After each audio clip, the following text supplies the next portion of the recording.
What's going on, guys? Welcome to the DLBTV Racing League.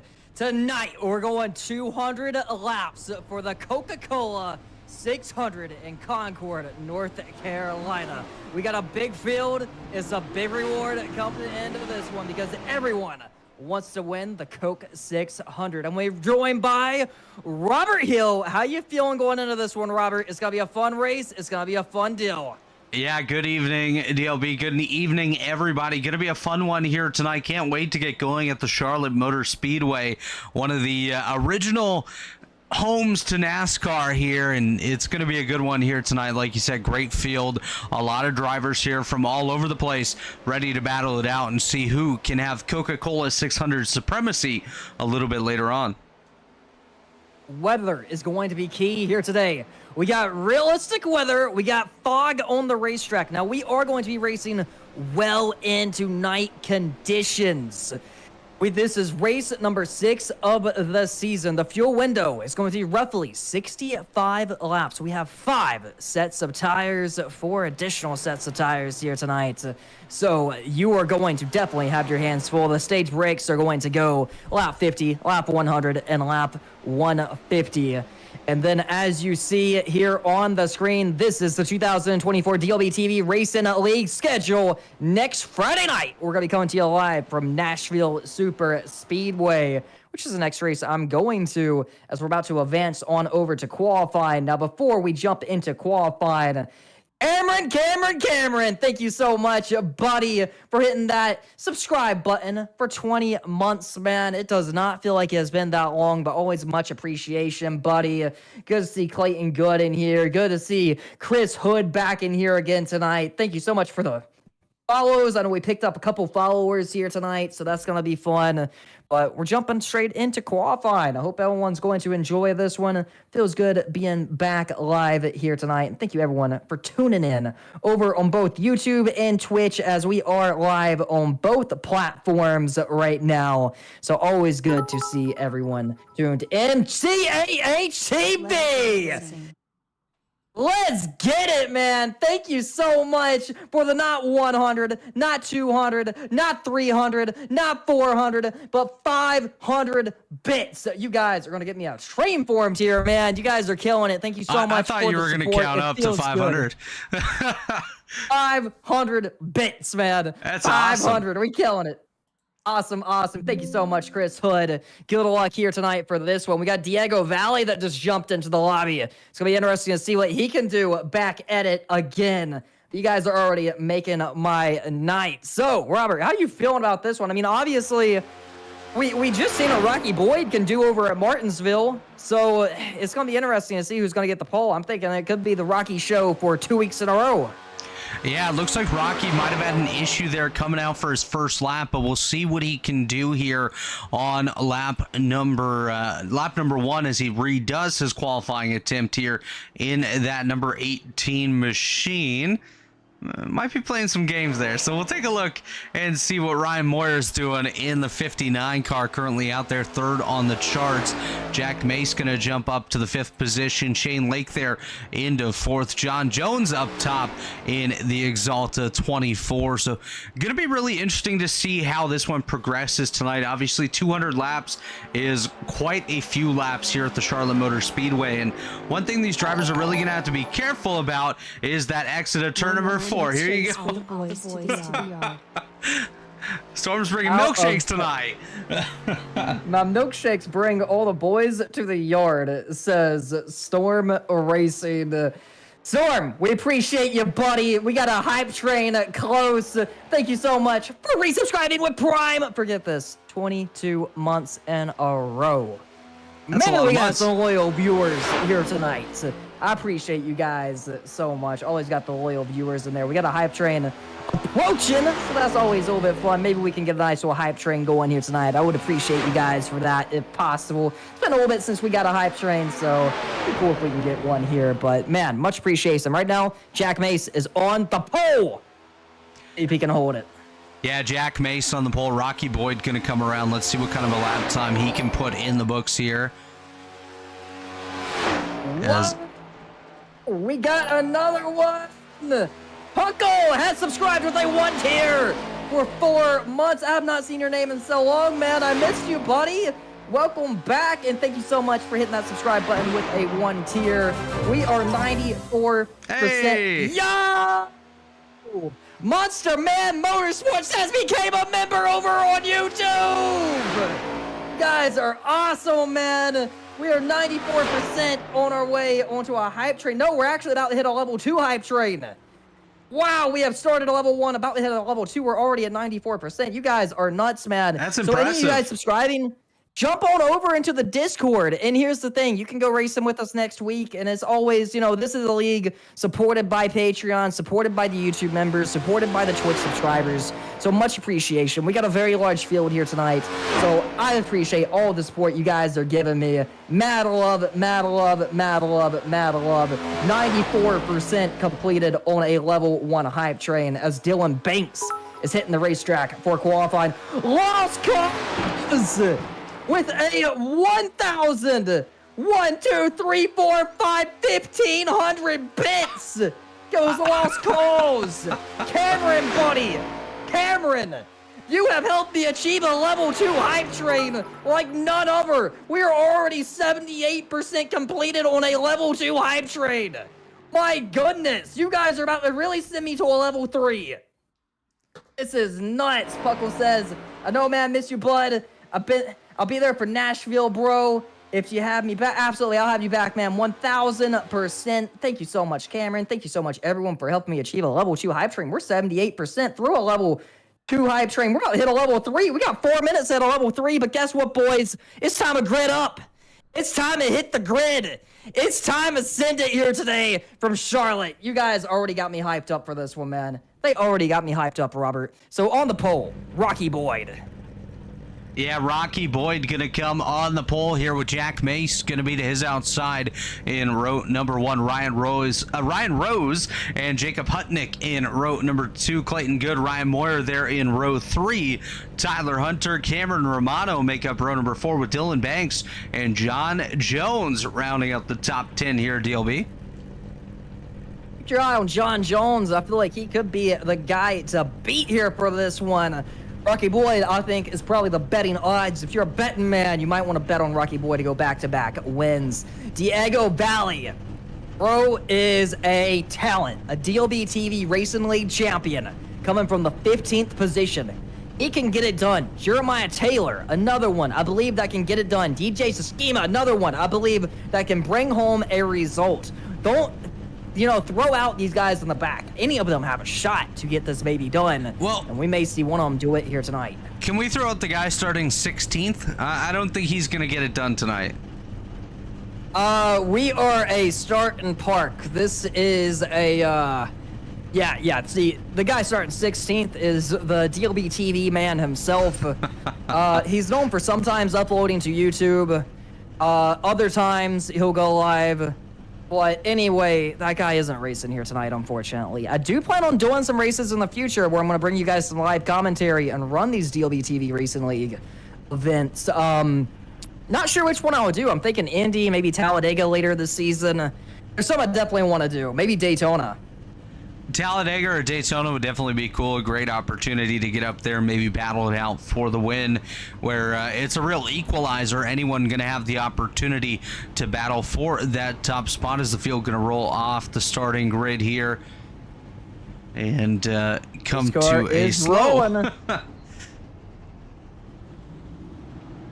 See what we got here for tonight. I mean, it's going to be a heck of a show no matter what. Everyone's rolling. The big thing here tonight is the fog, the realistic weather. We have fog on this racetrack. Visibility is going to be low. 200 lap event. We're going to start during the day and at night. Stages are going to go lap 50, lap 100, lap 150. 3 stages tonight. Keep that in mind. 3 stages are on the table. There's more points on the line for this event versus any other. Something to keep in mind here tonight. So, and I mean, I'm just overall, I'm mad excited for this one. I can't express it. I am mad excited for this one. Like it yeah, says, obviously, gotta be able to rub the paint over on my boy. Need you running with me? Absolutely, man. I'd love to run with you. I'll get in here. Yo! Monster Motorsports donated $20 through Super Chat. Keep it up, boys. Doing good. I appreciate you, man. Mad love, mad love, mad love, mad support. Good to see you in here, man. I really do appreciate you. I'm 19 years of sim racing. I see the Evolutions community. Keep going, guys. You're doing good. I appreciate you, man. Sim racing, I love seeing the evolution. Much love. Keep it up, Pace boys. car is in. We're taking the green flag from Charlotte. The Coke 600 is off, boys. Let's get after it. It's now go time from Charlotte. Rocky Boyd is going to lead them going into turn number 1 with Jack Mace on his rear bumper.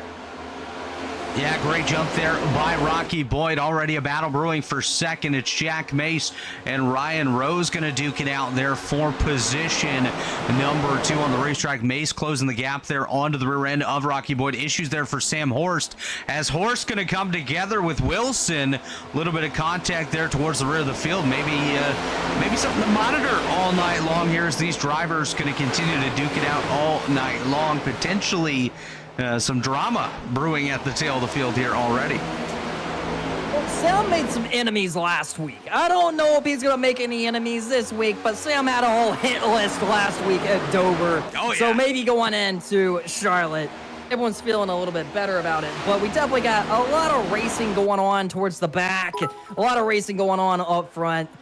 Bucket has shared 225 bits. Thank you so much, man. Mad love. Always appreciate you so much, man.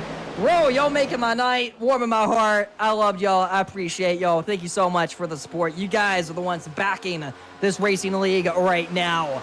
As we're watching up front, we got the battle between Rocky Boyd and Jack Mace. But if we go back to about 10th place, it's a jungle back there. Look at this water cars, man. In the commentary world, this is what we call a gaggle of race cars. You can see them all together working their way into turns number 1 and 2. A little bit of side-by-side right there between Diego Valley and Jeremiah Taylor. Taylor up on the high side, getting himself an absolutely phenomenal jump, chasing down the 0-3 of Clayton Good. Good to see Good back out here. Had himself a really solid run going a couple of weeks ago, and looks to be able to repeat that here tonight there in the 14th position. As we got one around, that's Shane Lake gonna go around here on the front straightaway in that 3 machine. Incident, no yellow flag. Shane has went around. Unfortunately, I'm curious to see what happened to good old Shane Lake. Yeah, we'll take a look, see what happened there to Shane Lake in the 3 machine. That's the 6 of Sam Horst just behind. Lake gets up into the outside wall. Horst looks like he was going to get in the wall no matter what, and that's going to be what sends Shane Lake around. Lake going to go for a spin down to the infield and be able to continue on. They're checking up big in a 1. Oh, wow. Whoa, look out, boys. This is getting nuts coming off turn number 2. Like, everyone just has nowhere to go. They're all pushing it so hard right now. I try to keep it up front. But, geez, we have some aggressive hounds in this race, and you're just seeing it, man. You're seeing it every turn, every lap, and it's a matter of time till we get that first yellow flag of the day. But who knows? We may go green flag racing all the way to the end of lap number 52, cap off stage number 1. It's a big possibility and something that definitely can and maybe will happen here tonight. But jeez, I mean, as we're watching the field, I see Cameron going to the front, and that yellow number 66. Cameron is on the move right now, driving it all the way up to the 6th position, trying to take it from the 24 car. Can he get it done? Trying to take over that spot from Jones, who is a heck of a driver, a heck of a racer. It's going to be interesting to see if he can seal that deal and really hammer down here going into turn number 1. The racing is incredible. Nobody's breaking away here at Charlotte. I've never seen racing like this here. And maybe it's because of the weather we have when the racetrack is allowing so much grip for these competitors. That 66 is still glued to the bottom. Diego Valley coming up to the field in that number 50 car. He is absolutely hauling it, man. Valley is on a move in the 68 car, I mean. Right in the needle, underneath Banks, trying to keep it down there, trying to make a pass on McCoy as well. Yeah, of course, Billy McCoy was the other side of that conflict with Sam Horst a couple of weeks ago. We'll see if that picks up again here tonight. Hopefully it doesn't, as we watch Diego Valley. Just behind him, though, I'm watching that the 0-2 of Chris Hood up top. Hood is already up 6 positions on the night. Had himself not a great qualifying effort. Didn't get his laps in, but now up 7 positions up into that gaggle of cars that has Valley, McCoy, Romano, Banks, and Moyer up here as well. Moyer just behind Jones.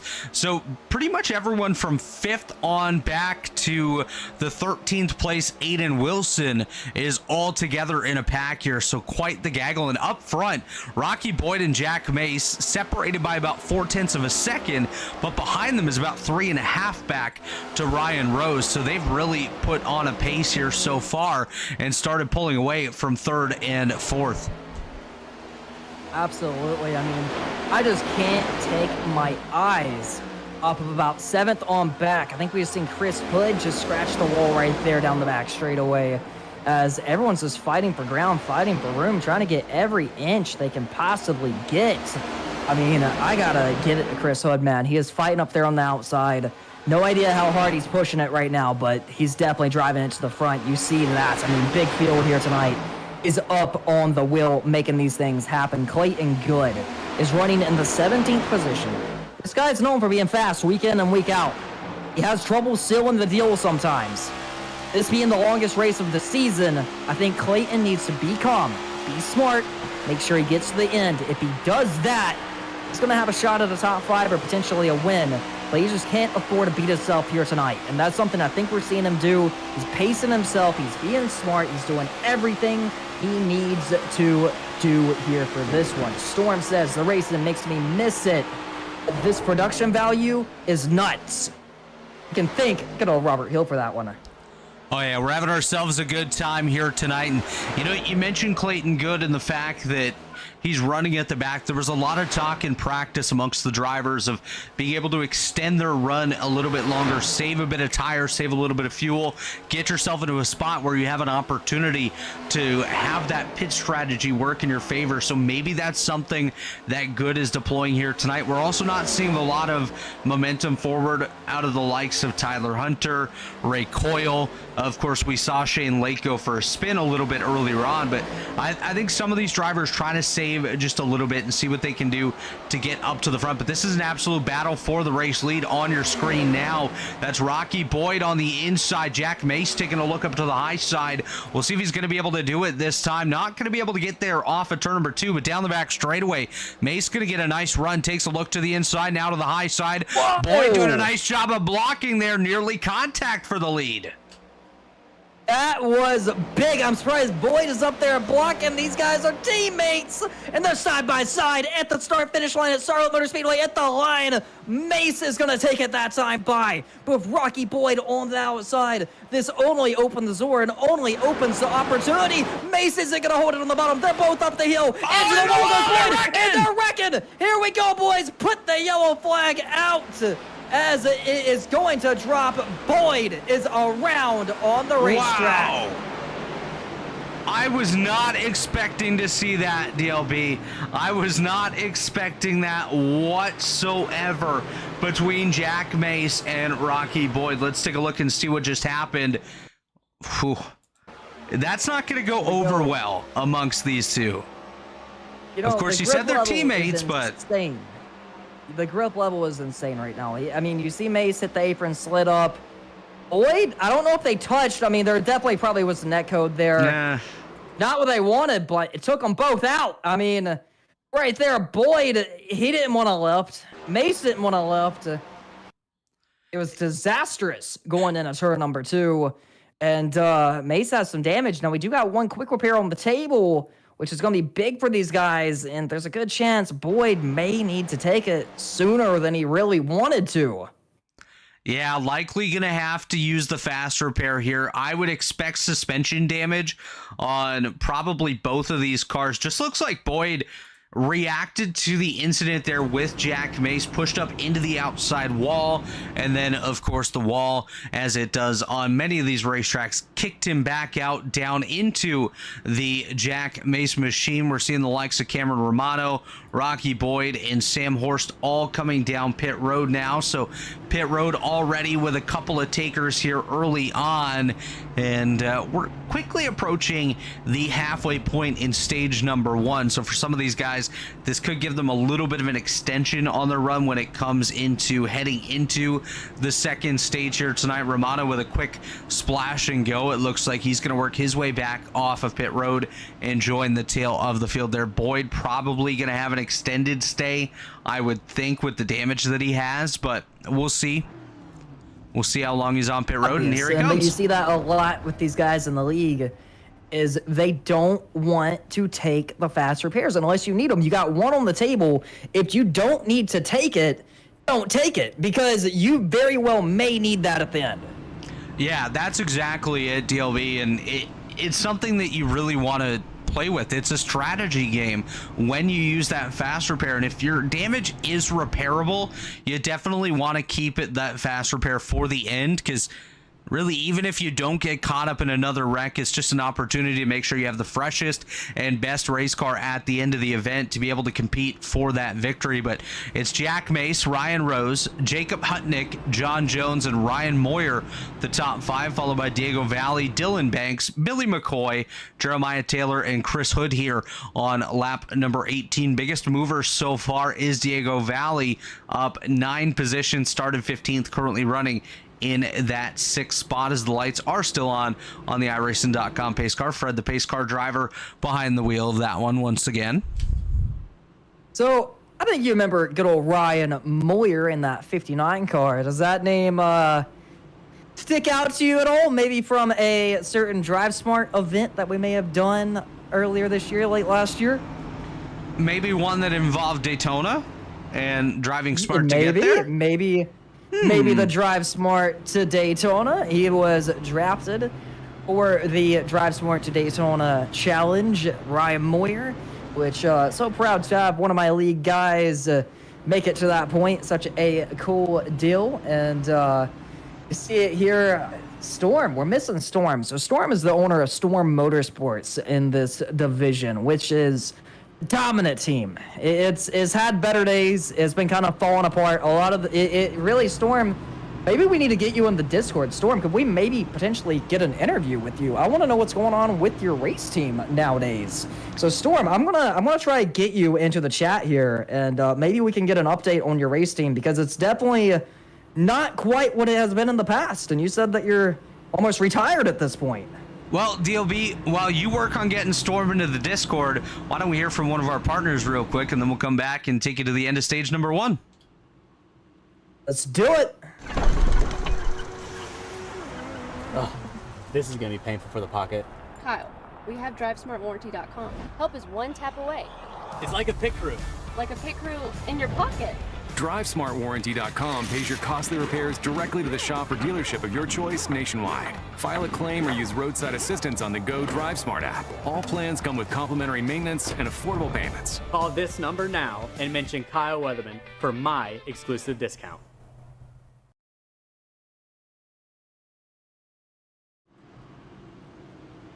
Welcome back, as we are about to be taking the green flag from the Coca-Cola 600. Anyway, we got Storm in here as he's ready to hammer down. Good old Storm Motorsports. You got a copy? Got a copy, good sir. So what's going on with Storm Motorsports? Where's all your drivers? Is the team folded? Is it shut down? Do you even have anyone in today's event? Are you retired? What happened to your team? You had a dynasty going. Well, it's hard to really pinpoint where it all fell apart. We had a really dominant season there, and just some team infighting, some bad blood from previous altercations, just put a lot of us in a spot where we had to ultimately break up a lot of the team. I know Sanquez partially retired. I'm semi-retired as of now. Mike runs dirt on Fridays now in real life, so Yeah, the only driver on the track right now that I'm aware of is Banks, that runs for Storm Motorsports. Well, we're going to see a recovery from Storm Motorsports. Are you ever going to come back, or is it over? This is a 2-time DLBTV Racing League Championship caliber team. What has happened? Never Like, say are you never. coming back? Never say never. I mean, we got to have you back at some point, buddy. We got to have you back. We're eyeing a potential return with a full team for next season. At this point, I know this is scoreboard advice and we're live on the air. I'll say you fire everyone and start from scratch. I've got some good guys.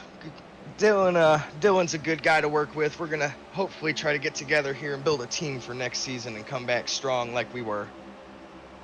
Are you giving up hope on the championship this season, or is Banks your only hope? He's my only hope, but I believe he can get it done. He's a good thank you driver. so much. He's a smart driver. He's real consistent, so we have all the faith in him. I have a lot of faith in Dylan Banks as well. Thank you so much for dropping by, Storm, CEO of Storm Motorsports. No problem. Thanks for having me. So as we get back to the action, it looks like we got some racing going on here. We got a battle as Rose is trying to go to the point here from Mace side by side for the league, and Diego Valley has jumped right into the picture. I'm really impressed with the effort out of Diego Valley here so far tonight. Already up into that third position, about halfway now in stage number 1. Side by side for the lead, that's Rose on the inside. Mace up top is Jack Mace with a little bit of an advantage here down the back straightaway, getting some help from the rear end of that Jack Valley machine. Diego Valley on the Jack Mace machine, pushing him up to the lead, but now Valley gonna look to the high side. Gonna be 3 wide for the race lead here. Wow. Oh my goodness! Almost in the grass, Ryan Rose to the point in the Coca-Cola 600. We are halfway through stage number 1. Diego Valley is coming to life as he's going to make the pass on Jack Mace. Remember, Diego Valley came from the back of the field. This guy is going to put the block on Mace, and he's going to hold on to the second position. Wow, wow, wow. Big surprise by Rose going up there and taking the lead in that 58 car. Toyota running 1-2 on the racetrack. Also, Dylan Banks, Storm Motorsports driver in the number 48, has made it all the way to the 4th position, with Ryan Moyer running in position number 5. Jacob Putnick making his return to the division. And the number 88 Target Machine, he's running in position number 6. John Jones, he's 7. But right now, it's all about Ryan Rose. Yeah, Ryan Rose doing a really nice job here right from the drop of that green flag, getting up into that battle, taking himself out to the race lead, making what I would say was a very risky move, trying to get by, and Diego Valley did much of the same. Now finds himself up into that 2nd position. Mace back there in 3rd. He's got Dylan Banks. We were just talking about Dylan Banks with the CEO of Storm Motorsports right there in the 4th position, and he's doing himself a really nice job so far. Just behind him, there's a bit of a battle brewing side by side between Ryan Moyer and Jacob Hutnick. That's for the 5th position out there on the racetrack. Of course, Hutnick up top, Moyer down on the inside trying to work his way up there. It's the 88 and the 59 duking it out. Now going to be under fire here is Dylan Banks. Banks has the 88 of Hutnick up on the high side. The battle's on for 4th. Also battling for the 6th position is John Jones, going to get up into the picture as well here, DLB. So up towards the front, the old tires starting to show their age just a little bit, as the rest of the field's been able to catch up with Jack Mace, who I think may be dealing with some of the effects of the incident he had there with Rocky Boyd not too long ago, not looking as sporty as he was on that previous run. I mean, if you just look at Jack Mace's car, the right front is caved in. The car is hurt. It's definitely not going to rotate like it should. He's going to get that repaired at the end of stage number 2. I think he's just fighting it out, hoping for the best, and hoping to snag some stage points here tonight. But as we continue, we do got an update on Storm Motorsports. There is a 2nd Storm Motorsports car in today's field, and that is going to be Shane Lake, who's driving the number 3 car. He went for a little loop-de-loop very early on. He's now running in the 17th position, cruising this baby out. You see him there on the screen. So he's definitely trying to carry the banner for Storm Motorsports, and this is his first season. Shane is a fighter. We got a battle up front here for the third position as the racing is getting tight. Here we go. Oh, but shoving him off into turn number 1. I think Mace is holding these guys up with the hurt race car. This is one heck of a battle here. Banks going to go up to third. Hutnick down to the inside of Mace. Mace getting help from Moyer. Moyer all over the end of the Jack Mace machine, trying to push him out to the high side here of Hutnick. Hutnick still hanging on to the inside. The 59 of Moyer did take a look to the high side right there. Wasn't able to do it. Here comes John Jones in the 24 car. 17 on the tower, 24 on the car. Must be a Jeff Gordon fan, as we got Hutnick getting sideways right there. Hutnick is fighting his way through the field right now. And what about Moyer, who's going to make the pass on the outside? He is shoving that 07 off into turn number 3. Now everyone's fighting for the outside. So if you pay attention, you're seeing more guys move up to the top. There's a lot of grip up there, and you can see that top group coming in. Whoa, boy! Moyer, what a move to the bottom. He did not want to stick behind Mace for another turn. He knows that 07 is hurt. But will he be able to clear the outside off turn number 2? Door bumper clear, barely hops in front of that 07 car. That's going to be Ryan Moyer taking over the 4th position. I think that was a door bumper cleared himself up there ahead of the 07. That was really tight coming off the corner, heading down the back straightaway. So we'll see if maybe the bumper comes back into play here. I think Jack Mace really feeling the effects of not only the old tires, but also that damage on the right side. If you get the right side damage close enough to the wheel, DLB, as you know, it can really impact how you turn the car, which at a place like Charlotte, your steering input, very, very important to try to save those tires. As Hutnick up into the outside wall, he's going to have to head to target, maybe get some sponges to clean up the side of that 88 machine, but able to continue on. Here comes Rocky Boyd to the inside of the Hutnick machine. Now going to look to the outside. So Boyd rebounding from the incident he had with Jack Mace earlier on, currently up there in the 8th position. I don't believe he got new tires on his pit stop, so this is pure pace out of that Rocky Boyd 16 machine. This is quite dangerous to see what he's going to be able to do later on if he can find himself back up at the front with 15 laps to go here in stage number 1. Rocky is a heck of a talent. He can be a menace at times, but he is quick week in and week out. You see it there as he just drove his way all the way up to the 6th position. Don't think he's done yet. He has probably the fastest. Oh, into the wall goes John Jones in the 24. Yeah, Jones into the outside wall, much similar to what happened to Rocky Boyd a little bit earlier on. Just gets a little bit too high out of the groove up into the outside wall, causes a little bit of damage on the right side of that machine. Is going to be able to continue on, though, and luckily for him, he's only about 14 laps away from being able to come down pit road for one of those free pit stops of the night with the stages. So he'll definitely be making a visit down there, see what he can do to get that car cleaned up. But Jack Mace continuing to fall back now into the 5th position. Up front, it's Ryan Rose, followed by Diego Valley, about 0.3 of a second back. Now another 0.3 back to Dylan Banks, and then they have a gap back to Ryan Moyer, and Rocky Boyd back into the top 5 already. Man, Rocky is a wheelman here tonight. He's gonna slam the door on his teammate. I wonder if there's any bad blood between teammates here tonight. I mean, whoa, here we go. More contact. Whoa, door slam there by Jack Mace. He did not appreciate the contact from Jacob Hutnick coming off turn number 2. And this thing may not be done yet. They're still battling this thing out, racing this thing out. Hutnick's gonna try to pull his door here. Will there be any more contact? Down the front straightaway, dead even at the start-finish line. This battle's not over. Going into 1. Who's going to send it in deeper? Who wants it more? Hutnick. Oh, he may need to bail out of it as the number 07's trying to pin him down. Mace, but the runoff. Mace is into the wall. 3 wide. Here comes Clayton Good. Let's try and put it inside the top 5. Clayton's on the move. He just got the 2-for-1 deal. What a move by Clayton Good that just put it up to the 6th position.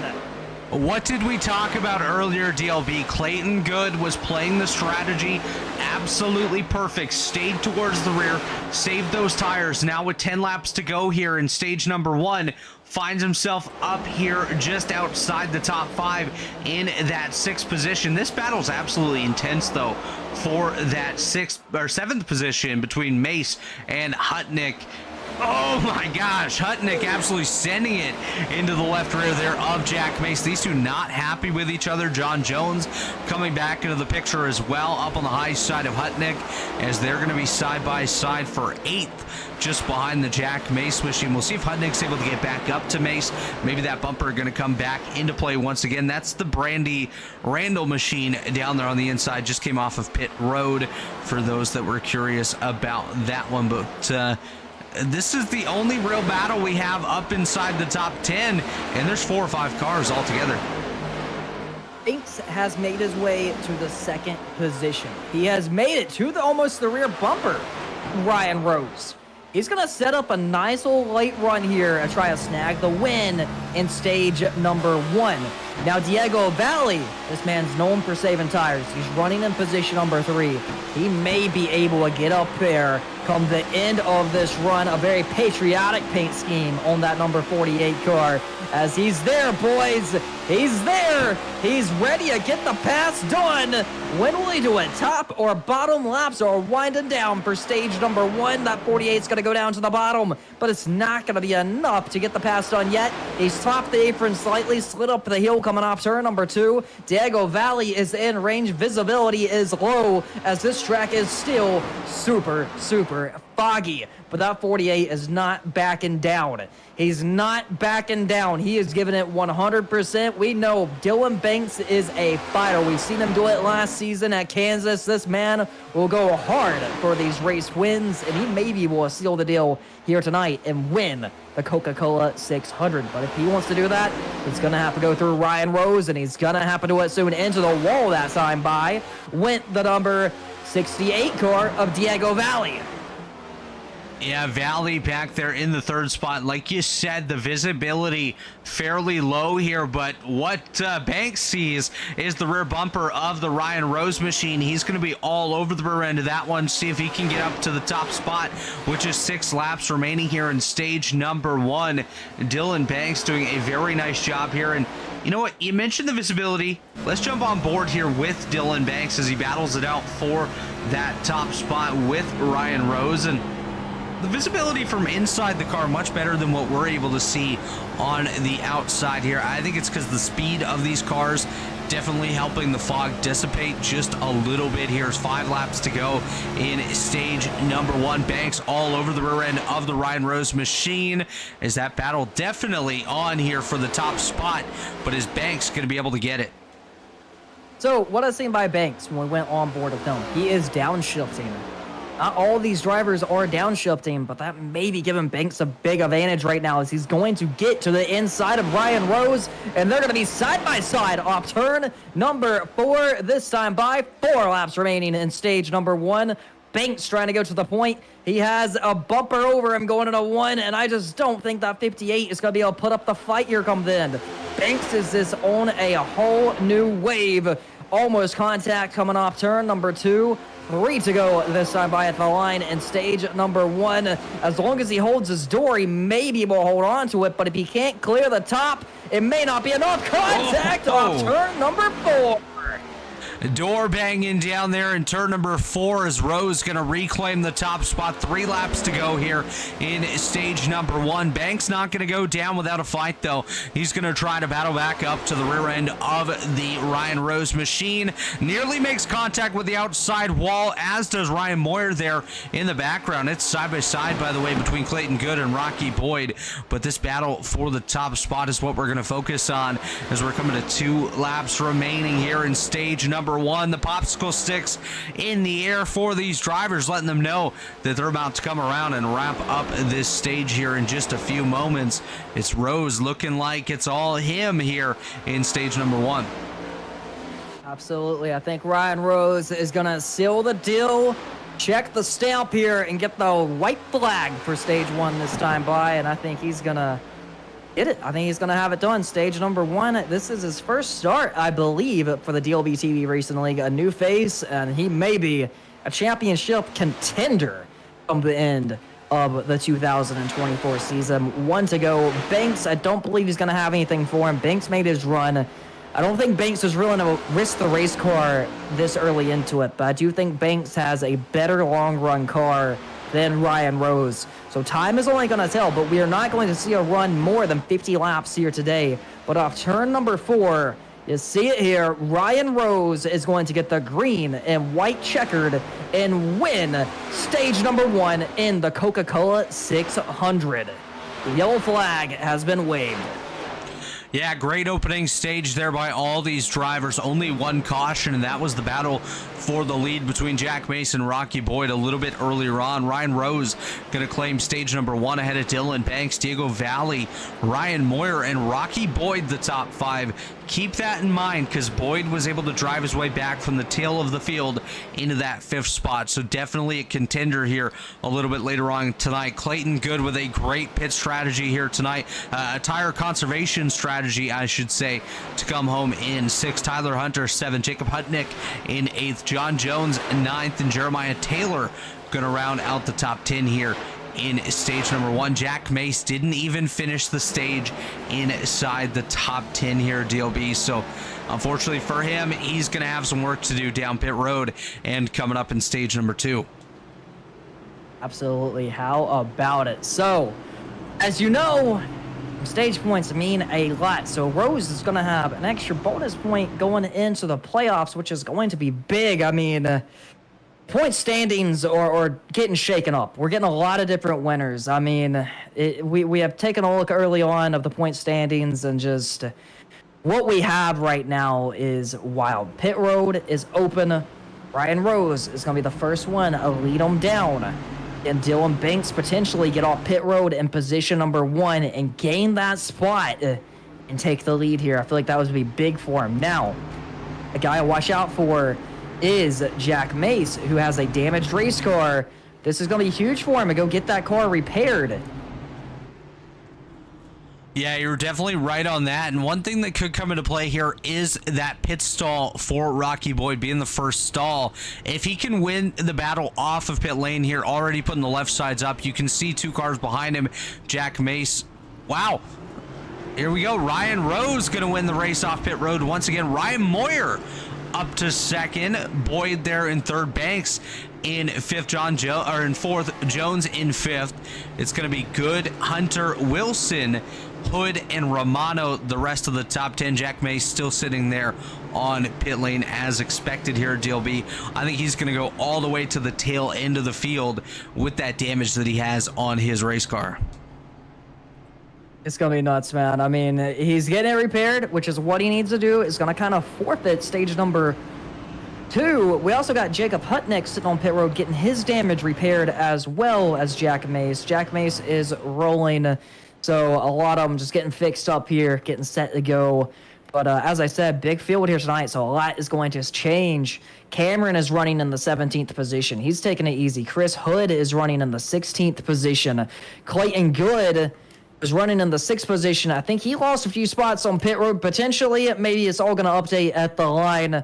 But, yeah, it's definitely going to get shaken up here. John Jones is making a good comeback. And Clayton Good is sitting just fine as things are really beginning to shake out here as we continue. Now, we do got the choose cone next time by, so keep that in mind. You can pick if you want to start on the bottom or the top. And it's going to be interesting to see who picks where and who wants to start in what position. I'm not really sure what lane I would choose here. I'm thinking probably on the restart I'd want the high side just so I can carry a little bit more speed down into turn number 1 and see about holding it nearly flat on the first couple of corners there, get myself out to a lead and then get comfortable. But you're gonna see all sorts of selections here throughout the field. You'll see some guys that are going to opt just to go to the high side because it's going to get them closer to the front, or down to the inside for that exact same reason. But It's always one of those cool strategy plays that comes into effect here in the DLBTV Racing League when you have that choose cone. I wish more leagues did that. It's just fun. It is. It's a lot of fun. That is a decision that our race control twig came up with last season, something that we tried and experimented with, and something we really like. Since there is no choose cone on iRacing, we do pick at the start finish line, which is something very abnormal to a lot of leagues, but that is our choose cone. Now there is a gray area because you got to pick before you get there. Sometimes we'll have to swap a few penalties because of that. You see it here. Ryan's going to pick the bottom. Boyd picks the bottom. This is going to open the door for Moyer up top, as well as Banks to the top. And then we see, John Jones picking the bottom group. So the big winner off this one is probably Moyer, because I think Rocky thought that Rose would probably pick the bottom instead, pick the top. Instead, he picked the bottom. So he kind of got jabbed in that third position for that very reason. And we take the green flag. It's going to be on lap number 56 of 100 for stage number 2. So stay tuned, because we got a ways to go on this one. Not even at the halfway point yet. Of course, Charlotte Motor Speedway, one of those longer races, being the Coke 600 here tonight, running a little bit less than 600 miles, which is okay, because these drivers definitely would get tuckered out with 600 miles here tonight. But what a race we've had so far, DLB, and what a race we're going to have as we're going to get set to come to the restart here, getting set for stage number 2. And we have Ryan Rose and Ryan Moyer on the front row. Battle of the Ryans is going to lead them and get the green flag. Pay attention to Rocky Boyd. That guy has been on a mission ever since he wrecked earlier. He got his car repaired. He's going to now be restarting in the third position. Pace car is in, boys. This is it. We are green flag racing in stage number 2. Ryan is up in the Geico restart zone, and we are green flag racing, boys. How about that one? So it's good to see already. As we get a launch in a turn number 1 and 2, everyone's going to hold it. And Ryan is going to check out there side by side for second. Boyd is on the move here from, are they wrecking in the back? Oh, trouble in the back. Big crash in the back. They're wrecking them up. Multiple cars. Shane Lake involved. Jeremiah Taylor involved. It's carnage. Wow. That was a huge wreck to bring out the caution flag right there. Let's take a look at what just happened. Shane Lake involved, as you mentioned, amongst many others. I'm going to say that it probably starts around the DJ Sakima machine, and yes, it does. Unfortunately, that's Jeremiah Taylor getting involved. Shane Lake going to get involved as well. Huge impact for Shane Lake down on the inside. Somebody else going to get involved here at the end of it. I'm not sure who that... there we go. Brandy Randall going to get a piece of that one as well in the 089. Might have given himself that piece there, but big impact into the Shane Lake machine and into the inside wall as well. So I'm going to say this will be a big round of fast repairs coming up. Absolutely. I mean, hey, sometimes they eliminate their stuffs around here, and it's a long race. A lot of them are going to run in a carnage, and we definitely just had the first big crash of the day, hopefully the last one, but you never really know what you're in store for. I hate that Shane is so beat up right now, but Shane is definitely one that always a fan favorite in the league, one that, everyone just loves Shane. He's known as the bouncer in the DLBTV community, the mayor of the DLBTV Racing Garage. So maybe we can snag an interview with him here at some point. That would be very cool if we can. I know he's sitting on pit road right now, trying to get this thing up and going. Well, DLB, why don't you go see if you can get Shane Lake for a quick interview? We'll pay a couple bills, and then we'll come back for the end of stage number 2. Well, I guess the middle portion of stage number 2 here in just a couple moments. Let's get it. Racing isn't easy, but experiencing it is. iRacing puts you in the driver's seat with the industry's leading sim racing game. Drive on laser scan replicas of the greatest racing circuits from around the world. go head-to-head against other drivers chosen by skill-based matchmaking to ensure competitive racing at every level. Compete across all your favorite series. In officially licensed cars, engineered to deliver the most accurate driving experience possible.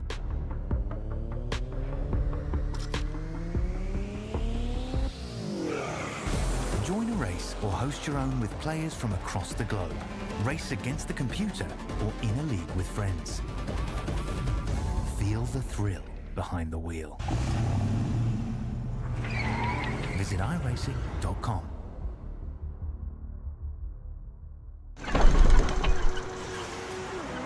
Oh, this is going to be painful for the pocket. Kyle, we have DriveSmartWarranty.com. Help is one tap away. It's like a pit crew. Like a pit crew in your pocket. DriveSmartWarranty.com pays your costly repairs directly to the shop or dealership of your choice nationwide. File a claim or use roadside assistance on the Go DriveSmart app. All plans come with complimentary maintenance and affordable payments. Call this number now and mention Kyle Weatherman for my exclusive discount. And we are back. Welcome back to the Coca-Cola 600. We are 60 laps in. We're going to be hitting the choose column this time by Ryan Rose is leading at Charlotte. It's going to be a long one here tonight, but hey, we just had our first big crash of the night. We got talent rising to the top. Ryan Moyer has found his way all the way up to the second position. You know, Boyd ran into an incident very early on racing for the lead. He has rebounded all the way up to third. We got a lot of storylines in this one from start to finish. Dylan Banks almost won stage number one. He's now running in the fourth position. But we'll see if the pace lights are going to be off this time by from Charlotte Motor Speedway. And they are indeed off. Choose column time. See it there. Moyer picking the top groove. Kind of expected. He done that last time. And as we go through the field, we still got a big field here tonight. I think the track is very, very grippy. I think that's one thing for tonight. The track is extremely grippy. Yeah, definitely looking grippy out there. And one thing to point out is Shane Lake, 2 laps down. Brandy Randall, 4 laps down. So these drivers, unfortunately, did have to tow back to the pit lane, and that's going to be why they've lost a couple of laps here tonight. Lake did take the fast repair, as did Randall. So we'll see if they're able to battle their way back up into a lead lap position a little bit later on. And if they do, I would expect them to both be fairly competitive. They had good runs going a little bit earlier on, just got caught up in that big one there a moment ago. And Randall was a little bit off strategy with the pit stops, which cost him a couple laps as well. Absolutely. So, thank you so much for the follow. I appreciate you. Your Canadian brother is running in the fourth position. Yeah. Aiden Wilson in that 44 car. How about that? And the Tim Hortons Canadian Tire Machine. I don't think it gets any more patriotic than that. As we definitely got a lot of Memorial Day paint schemes. We also got an Aiden Wilson in the lobby. Green flag is waving. Definitely doesn't get more Canadian than that unless you put a beaver or a moose on that machine. But looking really good up there in that 4 spot, battling with Dylan Banks already for the 5th position side by side. Moyer already up into that 3rd spot, chasing down Rocky Boyd. Boyd having himself a great run once again. A massive resurgence as Romano going for a major dive down to the inside of Clayton Good. A little bit further back, you see Sam Horst up into the outside wall. He's trying to work his way up into the top 10 as well. This mid... Oh, wow. Is that Jack Mace? Jack Mace has cut the grass! Infield? Wow. 3 wide! And he just gained 3 positions doing that. What a move! Into the wall in the back. Here we go. Oh, big crash. Wrecking them up. A couple cars involved. Sam Horst. Got it. Oh, we got a couple more involved. Sam Horst was involved. Tyler Hunter also destroyed in that U.S. Army machine. Ray Coyle involved in that one as well. Brandy Randall might have gotten another piece there. We'll take a quick look here, DLB, and see what just happened. A very quick caution. As soon as we went green, we went back under yellow once again. And we'll take a look around the Tyler Hunter machine, which I believe is where this one might kick off. You're seeing the 0-2 just up ahead in Chris Hood. Might check up the inside a little bit. No, actually doesn't look like it will. No, just horsed into the outside wall, and everyone just going to get collected in it. See it there. I mean, Horst definitely going to have fast repair written all over it. I was just about brag about Sam as he's putting together a very solid run. And unfortunately, slapped the wall coming off turn number 2. Playing good, still holding up strong there, but 3-car incident.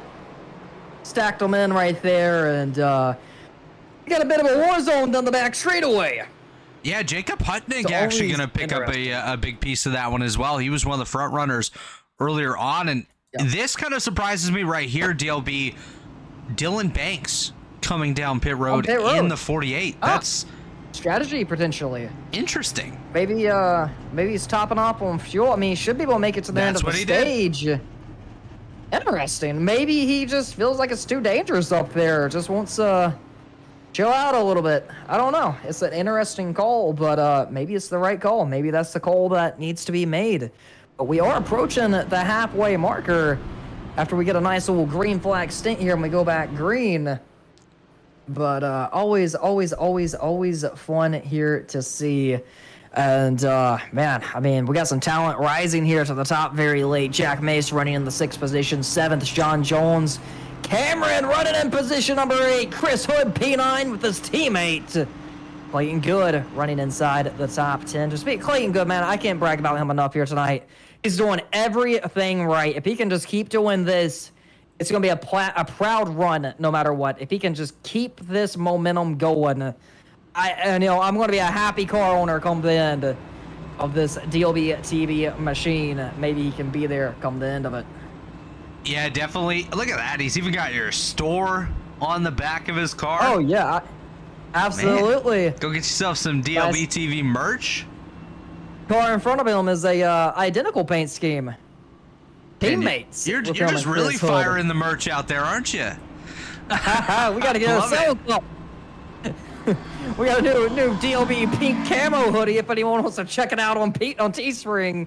But anyway, Shane, I sent you an invite to the Discord server if you want to jump in. You know, it don't have to be now. Under some random yellow or into stage 2, we'll catch an interview with Mr. Shane Lake when we get that opportunity. And just jump on in, jump into the chat, and we'll hear from you from that point on. Man, a new pink hood. Oh, look at that hoodie. Oh yeah, we got the merch. We got the merch. I need to get back to designing more merch, to be honest. I've been slacking. We need to make some Racing League merch. Maybe like a blue camo with I think that's what we need. Blue and gray camo with a DLBTV Racing League design on it. Oh, there we go. You see it there. You see it there, the pink camo hoodie. If you want to pick one of these bad boys up, you can get them off Teespring.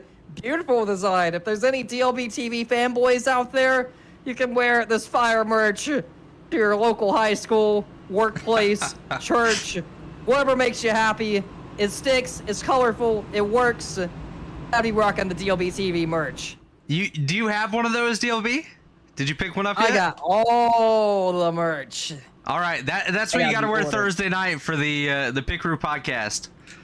Absolutely. Speaking of the Pit Crew podcast, we're going to have DJ EJ coming on for our next episode. We just had Raw Gator on last week, so we're having all your favorite content creators come on and do these interviews. So that's going to be something cool to look forward to for any DJ EJ fans out there. I know he's pretty popular in the sim racing community, the YouTube community. We've interviewed some drivers. If you haven't checked out the Drive Smart YouTube channel, bro, we interviewed Natalie Decker, Josh Balicki, Kyle Weatherman, Bill Lester, Mario Goslin. The list goes on and on.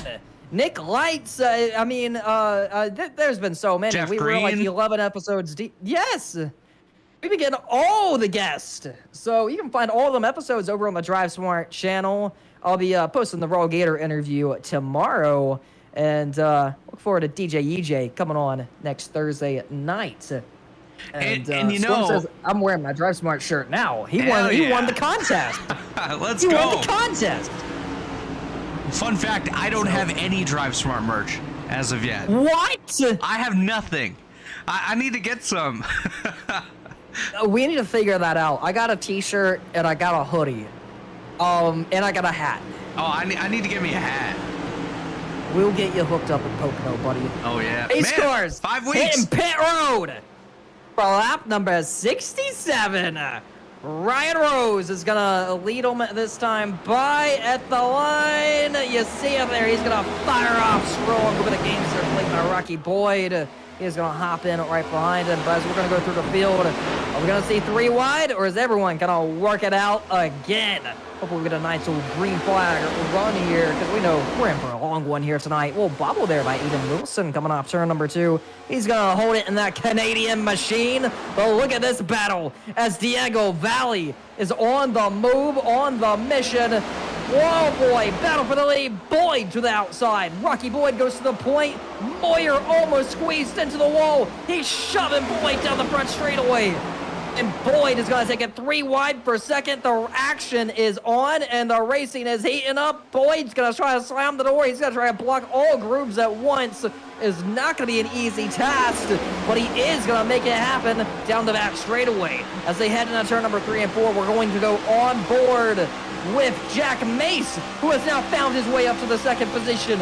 He is charging through the field. We've seen these two go at it early on, running 1-2. They took each other out. Now their cars are repaired, and they're ready to race it out for the win. Moyer probably taking it a little bit easy right now. We got 30 laps remaining in stage number 2. You see it here all the way down to the bottom of the track. It goes Diego Valley back to the top, and now we're seeing blocking up front. A lot of blocking coming from all the leaders. Absolutely phenomenal restart there as we got Moyer up into the outside wall. He's going to lose a couple of spots there, but up front, Jack Mace battling his way back up to the top position. Rocky Boyd under fire here from Diego Valley. Valley looking for an opportunity to get up there and potentially take that second position from Rocky Boyd. Moyer back to Fort Jones, up to 5th. The battle's on here. Here comes Cameron Romano up into the 6th position. He was sliding not too long ago. Now finds himself just outside that top 5 battle. So a great run here for the 66, coming up just outside the top 5 and looking for a heck of a lot more here in the later stages of stage number 2. Quickly approaching halfway here in this one, and Romano doing a really nice job working his way up. You see Wilson down on the inside. There's Jeremiah Taylor coming to his outside. Taylor had some issues a little bit earlier on as well, so some of those guys that hung in the back earlier now starting to work their way up, seeing that it's easy to pass. Well, it's very difficult at the same time.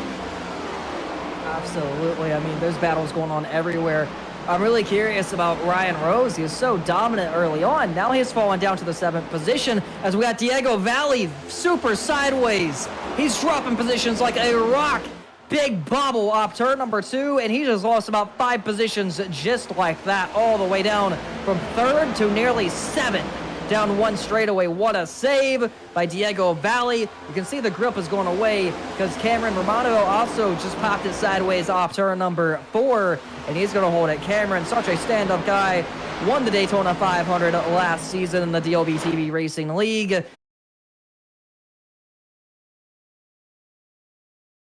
Everything good? Camaro. Okay. All right. Yeah.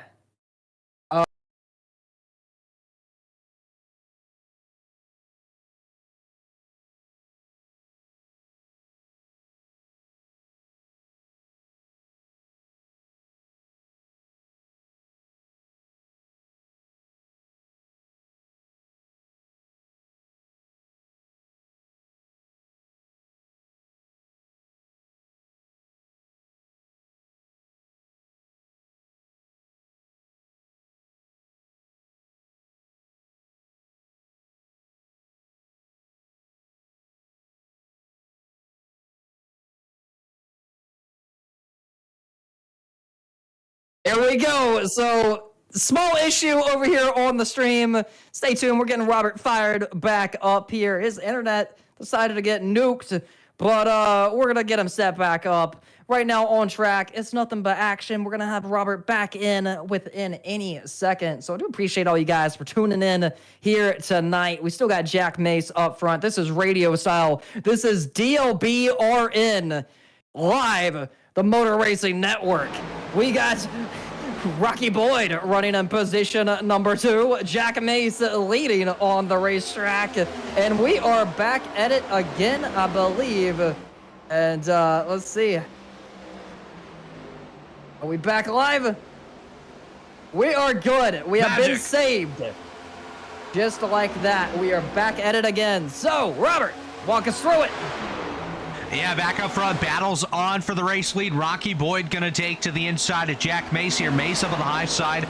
Of course, earlier on, we saw these two come together and bring out the first caution of the day. They're starting to pull away as well from John Jones, who's worked his way up into the 3rd spot. Of course, Trading Paint's going to do their magic now and turn some of these cars white for a brief second. Just bear with us as we deal with those technical difficulties. But Jones up to 3rd. He's under fire here from Moyer.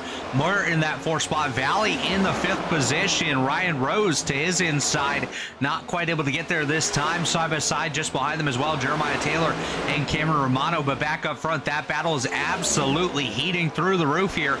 It's Boyd taking a look to the inside of Mace. A little bit of contact there. Boyd into the back of Mace. I told you, Boyd can be a menace, man.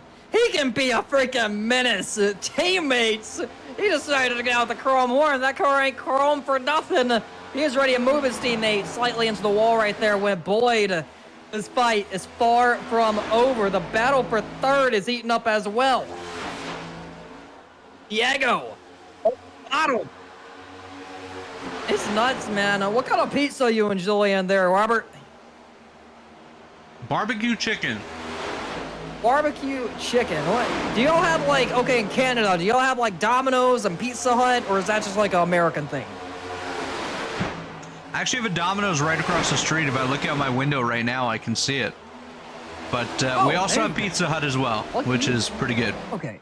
Yeah, absolutely. Absolutely. I'm sure y'all got like some good Canadian brands there as well. Well, back to the action here. Not really? Okay.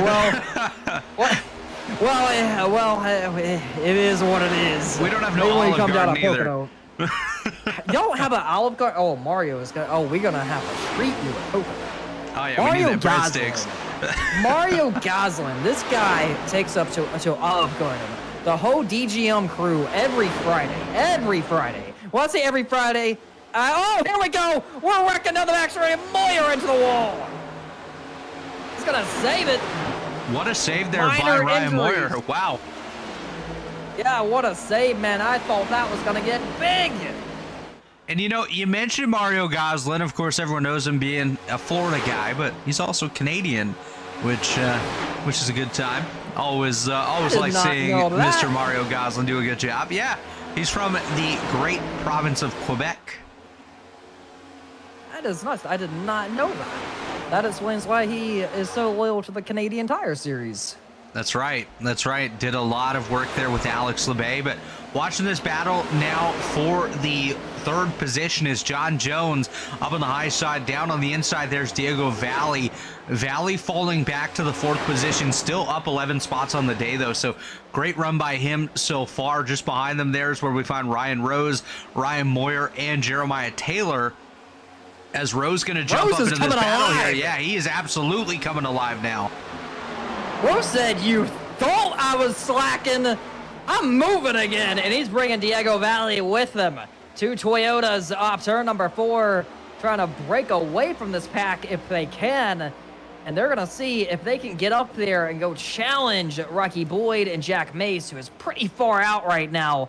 Let's see if they save their tires. It's clear Ryan Rose is saving some stuff. Let's see if he's going to have anything come the end of stage number 2. He's going to make that charge. Just will it be enough? I don't know if he's going to have quite the time to get up there. He's about 3 seconds back now from Jack Mace. Mace has about a half second on Rocky Boyd. that battle there, I would likely expect to close up amongst those top two. Boyd, of course, threw it into the back of Jack Mace not too long ago, and then it set my internet off into a bit of a hustle there. But we're able to continue on as this is an absolute gaggle. Romano into the outside wall, though. Cameron has slapped the wall in that 66 machine. Not a scratch on it.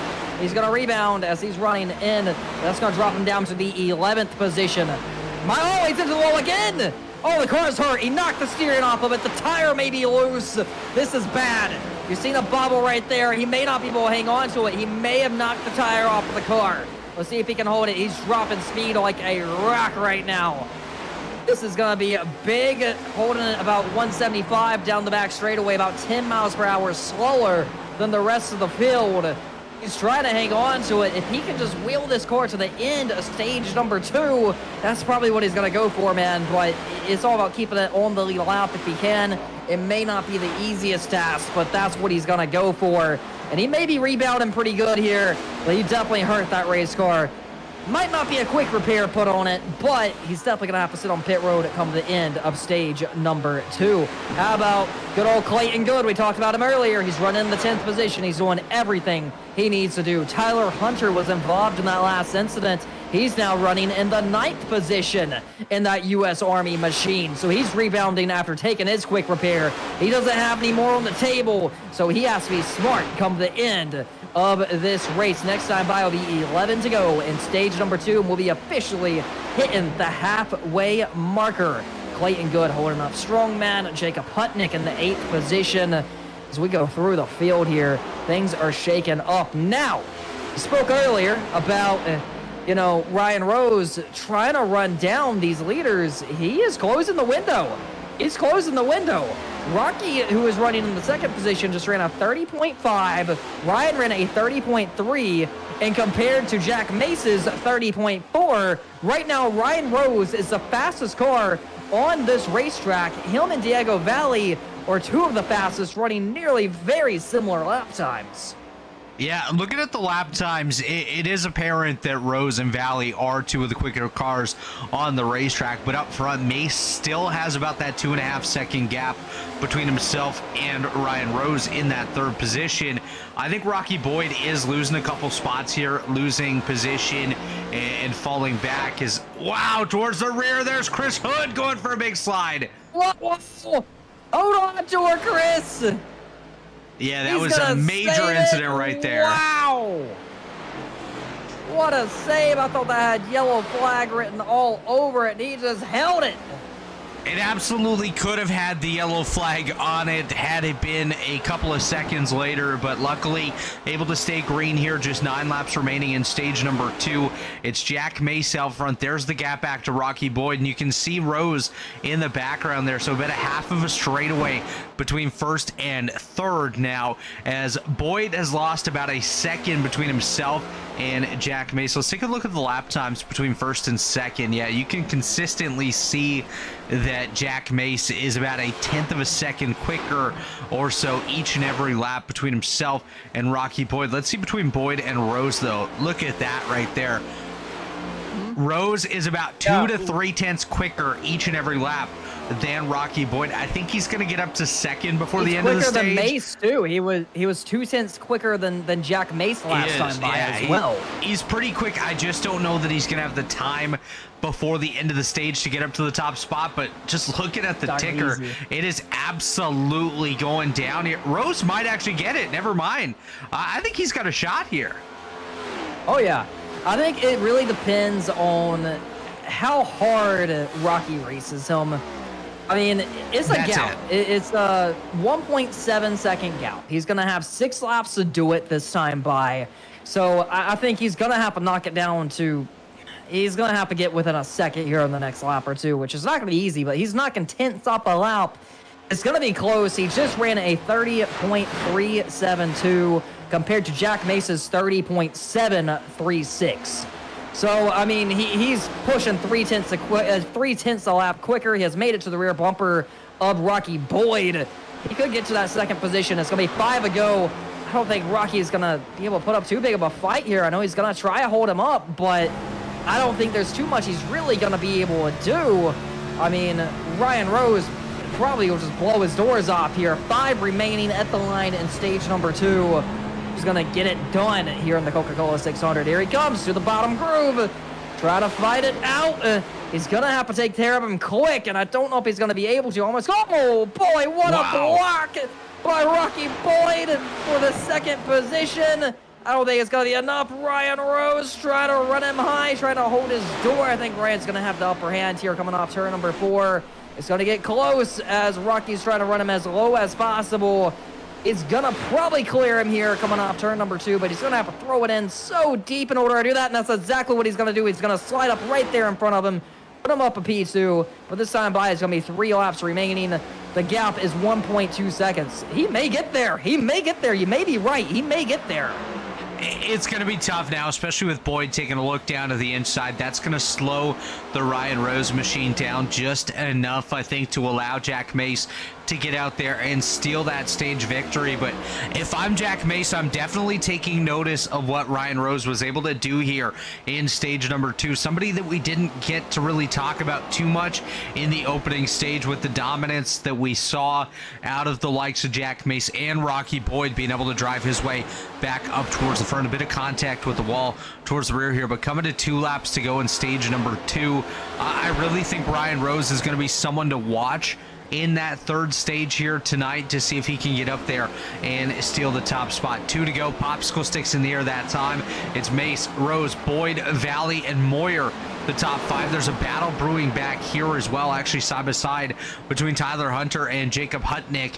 They're just behind the John Jones machine. Jones into the wall, Hutnick down, and we're going to see a caution. I do believe this could be the end of the stage. It's stage number 2. Oh boy, Jack Mace is going to win stage number 2 this time by. He has just taken the white flag for stage 2. Put the yellow flag out. We will end stage number 2 under yellow flag conditions due to Jacob Hutnick spinning out down the back straightaway. We're going to reset him, re-rack him. We're at the halfway marker. See what we got here. I mean, you see it, Hutnick almost 3 wide. Did he try to thread the needle? He tried it. Jones slapped the wall. Hutnick followed in his tire tracks. Oh, the U.S. Army machine took another hit there. He's going to save it. And then Hutnick is going to go around down the back straightaway. Wow. So, that was wild. Pit road going to be open this time by. Who's going to win stage at number 2? Let's see if pit road's going to be opened. Oh, here we go. Pit road is open. Well, we have not taken the green and white checkered, so looks like everyone's coming. I think that means that Mace is still going to win the stage here, as he is going to cross the line in the 1st position. Yeah, Jack Mace going to come down. Aiden Wilson going to stay out on the racetrack, though, but Mace will be the first one to cross the line. Rocky Boyd there as well. Ryan Rose. We'll see who wins the race off of pit road this time. But Wilson, for those wondering at home, last pit on lap number 52.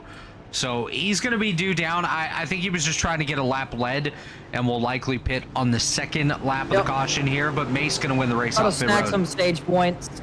Try to snag a stage win. And see if he could get it done there. But definitely a good move. We're going to have to go through post-race and see how everything evened out that time by. Jack Mace did win stage number 2. It looks like Aiden will get the 8th position, so he did get 2 extra points by doing that. So good call by Jack Mace, but he is gonna, a good call by Aiden Wilson, but he is gonna pay the price here as we get back going in that Canadian machine, because he's going to have to hit pit road, top it off on fuel, and that's going to restart him at the back of the pack, as we're going to see Shane Lake go ahead and take his wave around here, try to get that baby back on the lead lap as well. Yeah, this should it's definitely getting fun here. Well, I thought Lake was going to take the wave around. He's opting to come down pit road instead. He likely would have been out of fuel not too long from now, so definitely a good call there for him.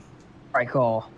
Yep, you see it there. All right, so we know Jack Mace, it's going to be a good battle. I mean, I feel like Jack has upper hand on Rocky right now, and I feel like Rose has the upper hand on Mace on the long run. So it's going to be interesting, and I'm not counting out Moyer. I'm not counting out Jeremiah Taylor. I'm not counting out Banks. I feel like there's some guys back here that can potentially do very, very, very, very good things come to the end. If they can just be smart and make it to the end. But definitely a big field here today. Diego Valley came off pit road in the 14th position. Not the pit stop he wanted, because he lost a lot of positions. Yeah, definitely a lot of positions lost there for Diego Valley, but he is quick enough to be able to work his way back up there, and we'll see if he's able to do so a little bit later on as we're just taking a quick look through the field, looking at all the paint schemes out here tonight. Which one's your favorite, DLB? Do you have a favorite out here tonight? Oh, jeez. I mean, I don't want to be biased and say the DLBTV cars. Let me go through the field here. I really like Cameron's car. It's always bright, the W colors on it, that yellow number 66. I know it's not very patriotic, but it's always been one of my favorite cars just because it's bright. It stands out. I mean, that one's one of my favorites. That W face on the hood just looks hungry. It looks like it's in kill mode. I don't like it. The car looks dangerous. It looks fast, and it looks like it's on a mission every time I see it. It's definitely a nice one for sure. I think my favorite, I'm gonna have to go with the 44 of Aiden Wilson, just because it's the Canadian themed car. And he's still got the patriotic look to it. The camo on board that machine, Canadian tire, Tim Hortons all over that one, and I believe there's a support our troops message there. Honor the fallen on the rear end of that one. So always a good message there. So Storm, who we interviewed earlier, he normally has one of the best paint schemes when he shows up. He's not here today, but he typically runs a pink number 1. Yep. Is for Breast Cancer Awareness Month, and it has, you know, those old bracelets that say "I love boobies" on them. That's a sponsor. So man, everyone it's always used like to have those bracelets. It's a fan favorite paint scheme. It just says "I love boobies" on the car everywhere. So he put in the chat, Dustin knows he misses the I Heart Boobies machine, and yes, I do miss it. I think you should bring it back sometime and come out of retirement, Storm. Yeah, we definitely need to get you back out here on the racetrack very soon. We all miss that car. Absolutely. So we're coming to get the green flag. We got Jack Mace kicking off stage number 3. Remember, this is a 4-stage event. Being the Coca-Cola 600. The pace car is in. Jack Mace is going to lead them to get the green flag in that 07 machine. And we are up, ladies and gentlemen. The green flag is back out. Whoa, they did not get going on the outside. Big checkup all the way back. We may even see 3 wide in the back. Guys are trying to hop down to the bottom. A few guys just did not kick off the way they really wanted to, and you're just seeing a lot of them pay the price for that. Sometimes you pick the wrong groove. Sometimes somebody won't get out of gear. That's probably what we've seen that time. By Cameron, threading needles, picking names, and driving his way to the front right there, well inside the top 10. Everyone's fighting for that top group. Remember, with new tires on these cars, they may not have the handling they had just 10 laps ago. So, with that said, at any moment, somebody could get turned and it could be chaos in the field. But right now, man, everyone's doing such a wonderful job in this race. Into the wall goes Sam, and they're wrecking it down the back straightaway. You see it there, Diego Valley. It's hooked in that 68 machine. Got hit by Sam, done some damage on his car. That 68 definitely smacked the wall on lap 105. Taking a look at this one, see what just happened to bring out the caution once again. Watching that 6 car of Sam Horst up on the high side. He hit the wall just a little bit there, getting together though with Jacob Hutnick. That's going to involve the Diego Valley machine. We'll take a look once again at Valley's involvement in this incident. And I think his involvement was a little bit more substantial even than that of Sam Horst, because he's going to get hit right in that right front, which is a big sensitive area of the race car. Comes around, slaps the right rear as well. So I'm going to say the toe's probably knocked out on that race car absolutely substantially here. Going to have to come down and get some heavy repairs, if they can even repair that without use of a fast repair here tonight. Sam Horst is a good kid. He sometimes has the reputation of being a bit of a wrecking ball some weeks, but He has always showed improvement and a will to get better week by week. I know this may end his day potentially, and if it does, it's on to Nashville for him. A lot of cars hitting pit road that are just destroyed right now, man. A lot of them are beat up. A lot of them have slapped the wall. I mean, I'm looking at all these cars pitting. Not a single one of them looks clean. I mean, they all look like they have been beat up, dented up, scratched up. It's looking like a war zone from about 10th on back. Dark Racer has jumped into the chat. Good to see you, Dark Racer, man. Looking forward to having you back on track at some point as well. Miss having you here, buddy. Jack Mace is running away with this thing as we're approaching 90 laps remaining in the Coca-Cola 600. Yeah, looking good out front. And just an update there from the pit road area. Sam Horst has been able to continue on, I believe, just now, taking that fast repair on that 6 machine. They got the nose reconnected, able to continue on here, but it's Mace, Boyd, Taylor, Moyer, and Rose, the top 5, followed by Banks, Jones, Hunter, who... This man has not had any luck here tonight. He's been caught up in about every single multi-car incident that we've had and had no hand in it whatsoever except getting involved. Clayton Good there in 9th, doing a nice job here tonight. And Billy McCoy, very silent evening, but still up inside that top 10. Billy McCoy, another team car of mine. He's my 3rd and final driver on DLB Motorsports. We do plan on making a big switch up here and growing the team here at some point, and maybe looking for a 4th driver, a 4th Ford, make that team a little better here. But man, I love my drivers. Hoping my my guy Clayton Good can come on with a good finish here today. He's holding up in the 9th position.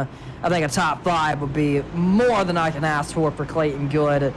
But just a lot going on right now. 90 remaining. Laps are winding down. It's getting wild. It's getting crazy. And Dark Racer says, I'm focusing on road, but I'm coming back soon. I'm looking forward to having you, Derek. Always fun seeing you on track. But this time by, we'll be getting the 1 to go in the pick. And look at Jeremiah Taylor. This guy has snuck into the top 3. We haven't seen much of him all day, and he's there now, which is big because, hey, this guy can go win this thing come the end. He's there now. He wasn't there earlier, but he's there when it counts. And that's all that matters, is putting yourself in position when it counts there on the board and finding yourself in a spot where you have the opportunity to get up there and compete for that top spot. Yeah! Oh. Bobby Mountain, 95. I think I know that guy. Who's that? A Who's one-tier sub. That's Robert Hill himself. So thank you so much, Robert Hill, for gifting a sub.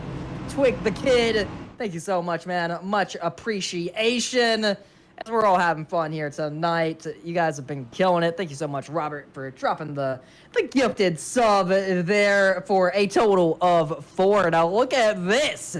Bottom groove for the top 2. Top 3 opens the door for Moyer on the top. And he's going to bring...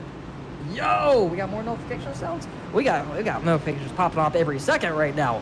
Anyway, as I was saying, Moyer running in position number 2. He went from like 5th to 2nd just because he picked the right groove.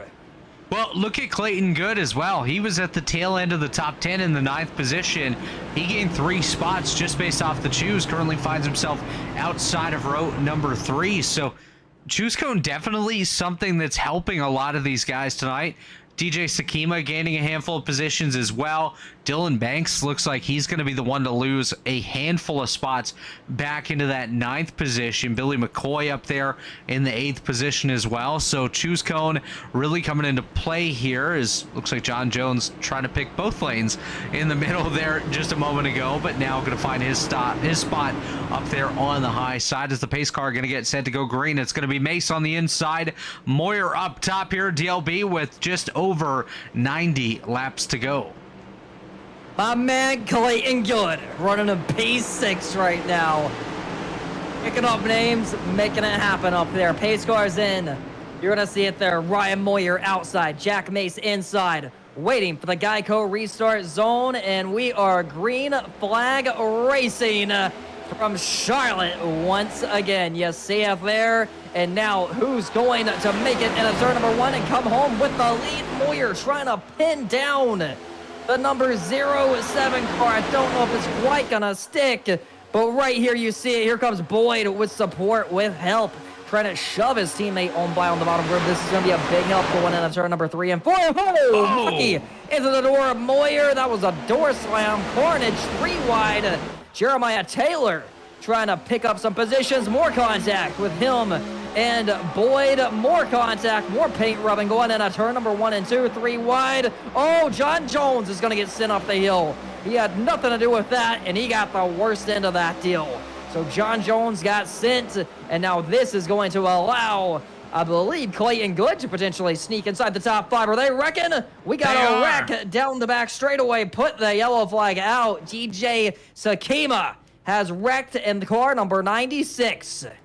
Diego Valley also going to be involved in this one. We're going to back that up just a little bit. Is this finally the first one that Hunter's involved in that he actually played a part, as the stands are going to come into play? Let's see if we can get a better angle here. Watching the contact there between the 96 and the 2. That's Hunter on the inside. Sakima in the middle. Going to send him for a slide. Oh, Cameron, how you going to avoid it, buddy? On the apron. Wow. Okay, he gets lucky. Valley's incident actually is separate. Somebody else just got a piece of that as well. I believe that was Ray Coyle that's going to get caught up in this one. You see Aiden Wilson just ahead. Valley checks up, gets into the back of Horst and Wilson. Going to get spun there by Shane Lake. Just an update, by the way.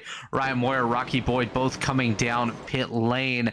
Just trying to find who that third car was that was involved here. Yeah, it is going to be Ray Coyle. Big impact there for him, and that will be the caution here towards the start of stage number 3. Moyer, Boyd on pit road, as well as Banks, Hunter, Valley, Sakima, and Coyle all involved in that latest incident. So about 12 cars out on the racetrack, everyone else down there on pit lane.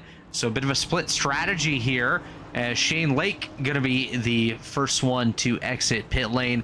Dylan Banks there in second. Now Boyd going to leave the pit road as well. Man, oh man, I hate it for Diego. I know he hasn't used his fast repair yet. So it's big that he's still, you know, he's still moving, man. He's still moving. He came very close to winning this race last year. Potentially he can still get it done tonight. I still got hope for him. So I can see it happening. I can see it happening for him. He has to keep fighting, though. But he can definitely do it. Laps are winding down. Intensity is getting hot. Definitely winding down here as we have passed the halfway point. Just over about 88 laps remaining now. So really getting down to the nitty-gritty in this one. Just about, of course, still another stage to come after this one this evening. But a lot of action already here tonight. We've seen some great aggression out of some of these guys. Clearly, the Rocky Boyd car making himself very hard to pass here for these drivers. Let's see how the choose cone works here on this one. We'll see Taylor go high, potentially, and then... Oh, okay. We'll see it next time. Bye. My man Clayton Good making me proud, running fourth. Looking for his first win. Yeah, Clayton Good doing a nice job. We'll see. We'll see if he can get up there and get it done. Of course, a couple guys coming down, but really nice job so far. Clayton Good is a madman. Bro has gifted me over 462 subscriptions on Twitch. Oh, that's a lot. That's a lot, man. Clayton is a madman. We should just give him a win for that one. Clayton is a madman. That's wild. Maybe he'll get a win here tonight. I'm going to always pull for Clayton until he finally gets that win, and I believe he's going to do it at some point. He's fighting for it, man. Maybe tonight will be the night for it. He's getting those tires warmed up. Look at him weaving that wheel back and forth. Now, of course, as we say it, he's going to straighten it up, but he's down in the corner there in that 03 machine. What do you think? Is he going to take high side or low side here from that second row? Oh man, I think he's going to go high here. I think he's gonna go high. I think we're gonna see Mace bottom, Taylor high, and then we're gonna see John Jones bottom, Clayton high. That's what I think we're gonna see. Let's see. High, bottom. He went high, but he's gonna lose a position. That's gonna put him down to the 6th position, unfortunately. So it's gonna move Ryan Rose all the way up to 3rd. So big winner from that one. And Billy McCoy, his teammate, is gonna join him on the 3rd row. Definitely some interesting choices there. Wasn't necessarily expecting it to go the way that it did, but again, we're not the drivers out there on the racetrack, so we're not necessarily feeling what each line has to offer to these drivers tonight and what the struggles that they're facing might be. But Jack Mace, Jeremiah Taylor going to be on the front row. Absolutely phenomenal drive, by the way, by that Jeremiah Taylor machine, up 12 positions here so far tonight, the biggest mover by far, and has not looked out of place running inside that top 5, top 10. We'll see if he's able to hold it up there against one of the strongest cars here tonight, which is clearly that Jack Mace 07 car, who's been caught up in a couple incidents but still been able to race his way back up to that top spot and has really controlled this one. And especially now, he's going to have some separation between himself and Rocky Boyd. We'll see what Mace is able to do. But again, don't count out Ryan Rose either here, DLB, because we saw what he did there towards the end of stage number 2, and he's going to restart 3rd. See it there. You know, Jeremiah Taylor won Brickyard 400 last season. The green flag is waving for Mace at the 25. Maybe didn't get the best restart there as he's going to check up the bottom groove. And Mace is off, bringing the 24 of Jones with him. So let's see what we have down the back straightaway as everything is single file for the first 5 of 7 cars here. Everyone's trying to hop in a line. Do you want to be top or bottom as we go farther back? That is a big question on where you want to be. You're going to see the 21 of McCoy get ran up the track by Sam Horst. And almost contact. 3 wide, 3 wide, 3 wide. It's looking like Talladega around here. Boyd on the outside. Cameron on the bottom. Into the wall. And we got a crash. Heavy hit. Wow. Chris Hood. Diego Valley, his day is done. Moyer potentially involved as well. DJ Skaskima involved in that one. I think the day of Diego is done. He's just put in the chat, y'all are amazing. Tempers are heating up. He's talking about you, DLB. Eliminated. He's just saying you're amazing. You know, he really loves that merch that you have up for grabs on your page. But let's see this one. Man. This is where do we start? Wow. I mean, we got a car to the grabs. Hood got the wall, came down.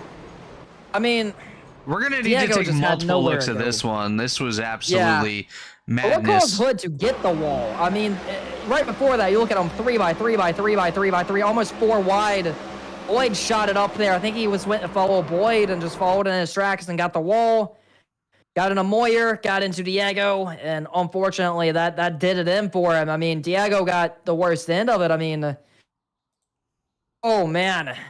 I mean, where do you go right here? 3 wide, and you just see Boyd jab it up there, you know, moving, and I think it just threw him off a little bit, and just as they stacked in, it just collected a lot of them in there. I do wonder, though, taking a look at this one, let's jump back up above. You're going to see the Ryan Moyer machine get down to the inside. So I'm wondering if potentially, no, it wasn't even there.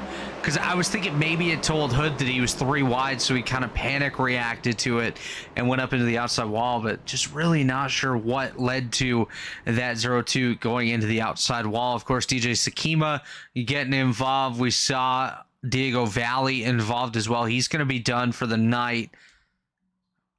Just unfortunate. A lot of cars involved in this one. I really wonder what Moyer was doing there, though. He went down to the grass to try to get up here. I don't think that move was going to work either way, but he ended up getting caught up in the incident because of it. Yeah, I think, it's an okay. interesting one.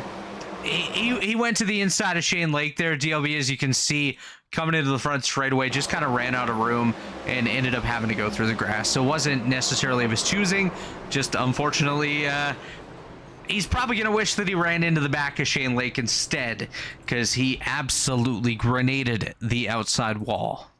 Just a tough call all around. I mean, these guys are fighting for every single inch, and it's not always the easiest thing, and sometimes, you know, just things happen, and I think that's what we've seen here with this one. I'm going to see if we can get an interview with Diego, potentially, as I am trying to get him an invite over to the Discord. Maybe we can get good old Diego in here. Yeah. Diego says he doesn't have anything real nice to say, won't say much more. So Diego has rejected his interview. Well, there you go. And honestly, I do respect that when a driver knows that it's probably not going to go well, so they just opt, rather than saying anything that they might regret later, just not saying anything at all, which unfortunately for Diego does kind of seem like it might have been one of those situations. Exactly. So I read a rumor that there's $9,000 going to the winner here tonight.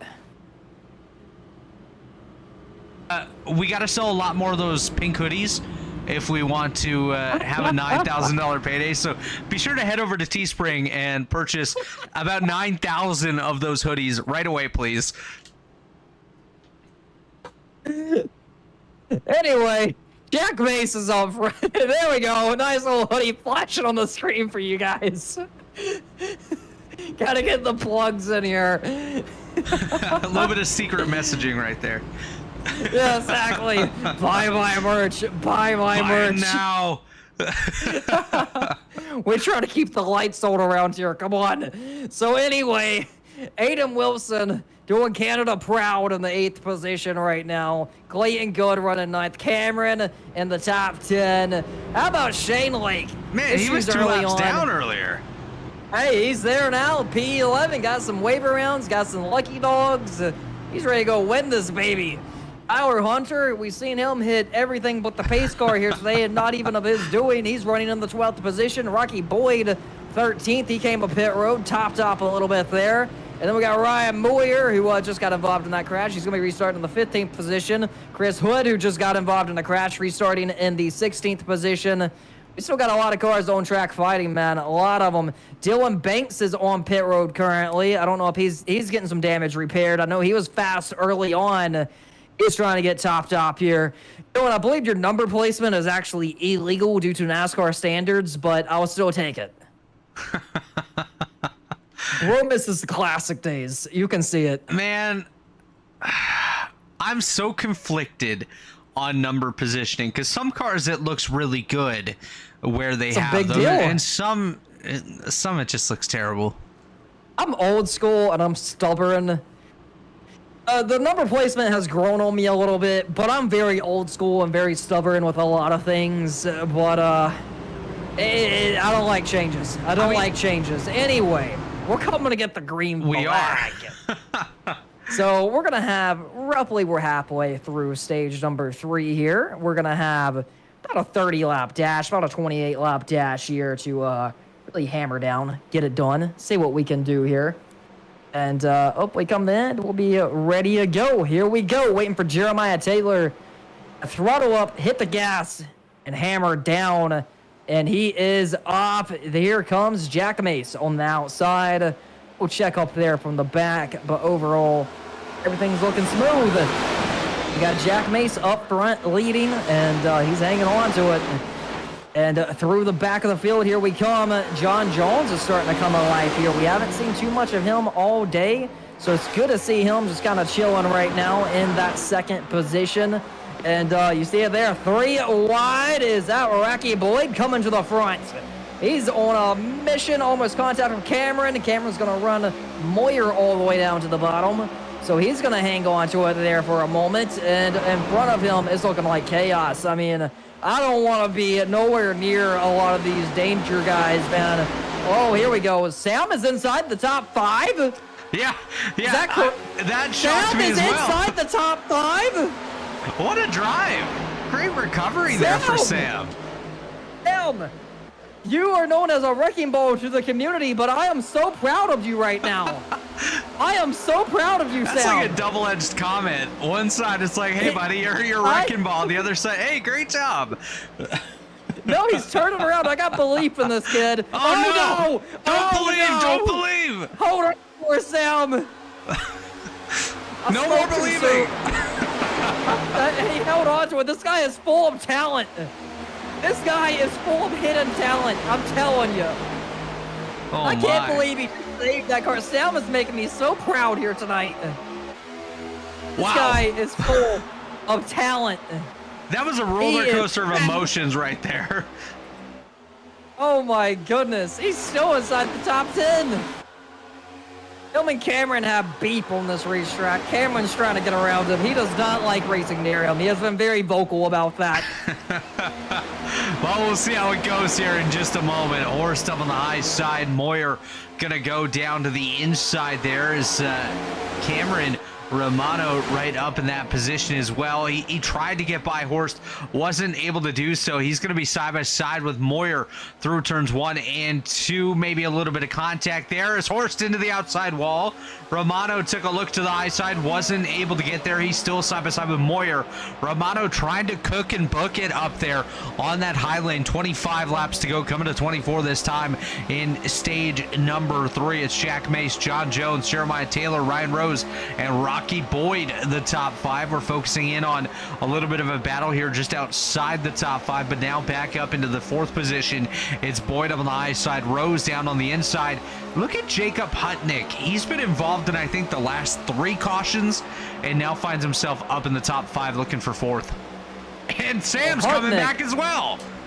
Sam, we're pulling for you, buddy. Keep it up, Sam. We're pulling for you. What if Sam wins this thing? He's going to shock the world in this one. If We're he pulling wins for this you, thing, buddy. I'm going to buy him a pink hoodie. I would too. He's gonna get all the merch. Where Sam? If you win this thing, we'll figure it out. We're gonna hook you up with everything. You're getting everything from the DLB shop if you win this thing, buddy. I'm pulling for you. He's going for a pat. He's gonna give Hutnick the chrome horn. Wow. Just shot him up the racetrack. Oh boy. Moyer in the grass again. Sending Moyer through the grass. Ryan Moyer auditioning to be the new landscape guy here at the Charlotte Motor Speed. Wow! Oh, he just knocked Sam Horst out of existence. I think Sam got disqualified. There is an incident counter at 28, and I believe Sam has been disqualified, unfortunately. Sam has been sorry, Sam. Sam has unfortunately been booted from the race for too many incidences. He was on such a good run. I'm heartbroken. That is not a rule I probably should have added. Now I feel horrible for adding an incident counter. He just disappears. Moyer, you killed this man. Moyer, you killed this man. Oh man, that was the funniest moment I have ever seen. I hate it for Sam. Sam, you were doing a great job, but oh my. Sorry, Sam. My goodness, Sam has been ejected from the lobby. That's one way to gain a position. Yeah, just get them disqualified. Just door them.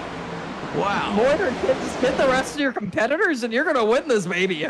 Oh, Jones on the apron. He's going to gather it back up. Here comes Taylor down to the inside. This is absolutely... What has this race become as we're watching the battle for a second? Taylor on the inside, Jones up top, just behind them. Oh, bit of contact there. Jones going to jet off at turn number 4 out to that second position just behind them. Rocky Boyd going to try to hold off Jacob Hutnick as Hutnick trying to close that gap. Aiden Wilson just had a bit of a brief blink there, so maybe it's a Canadian internet issue here tonight. So Sam is not too happy in the chat. That's one way of putting it. Anyway, John Jones is running in position number 2. Potentially going to get the bumper from the 25 car. It's getting racy everywhere right now as we're trying to close in on the end of stage number 3. It's a long night. Get your coffee ready because we're getting set up for the final stint here. We are getting some good green flag racing. And you see it here on the bottom groove. Comes Jeremiah Taylor trying to get that pass done here. He has roughly 15 laps to do it before we get to the end of stage number 3. Just can he seal the deal before the end of it? I mean, he's digging down there, brother. He's digging. He's Can he definitely do it, man? digging. Let's see what He's he can going do. for it. I'm pulling for you, Jeremiah Taylor. Let's go get it.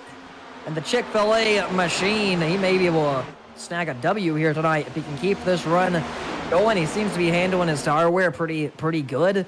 So definitely something to be proud about. But he's going to hang on to the door of that 24 and try to drag race him into turn number 3. But I just don't feel like John Jones is going to lay down. But John is also smart enough to know not to melt his tires and lose 5 positions. And he may just let him go for that very reason. He's looking behind him. He sees Rocky Boyd on the way. He knows if they keep running side by side, he's going to lose more positions than that. Yeah, Boyd there in 4th. Hutnick right there in the 5th spot as well. You see Ryan Rose just behind them. The battle's on behind them as well. Ryan Moyer and Cameron Romano. You said drink some coffee, but, you know, you could have a little bit of dubby here tonight as well. Shout out to Cameron Romano, and that'll give you a little bit He of has a boost. code. He has a code. Ooh. Actually, I've used it before. He has a code in which you can get hooked up on it. And I used this code once and bought the sample pack. I forgot how much it was, but I got all the flavors. Actually a fan of it. I'm actually a fan of it. It's always good to support your friends, and that's exactly what I did here with Cameron. And I'll give it a try. You know, he can hook you up with a code if you really are interested in W. There we go. Check him out. Hit up Cameron Romano. Get yourself some dubby here tonight. Get yourself a little bit of an energy boost as we're working our way here to the late portions of stage number 3. Battle about to heat up here between Rocky Boyd and Jeremiah Taylor. It's Boyd on the high side. He's going to clear the Taylor machine. Taylor now under fire from John Jones. Jacob Hutnick there as well. Is Boyd going to be able to close that gap of about 0.4 of a second between himself and Jack Mason? If he does, is the bumper going to come back into play here at DLB? These guys have not played very nice here tonight despite being teammates. So going to be quite interesting to see. The battle's on for the 4th position now, as that's John Jones up top. Here comes Jacob Hutnick taking a look to the inside. Not quite able to get there, but Hutnick all over the rear end of that Exalta 24 machine here tonight in that Target 88 car of Hutnick looking for spots. These guys both hit the outside wall. That's just going to welcome Ryan Rose right into the battle here. Everything's shaping out here late, and oh man.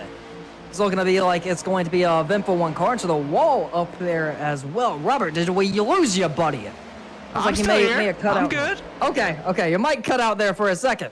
But anyway, Sam is beating himself up a little bit. Sam, we are so ridiculously proud of you for this one, man. You were killing it. That is the proudest drive I've ever seen you put together. I am truly very proud of you for that run. You were killing it. That is the best run I've ever seen you put together.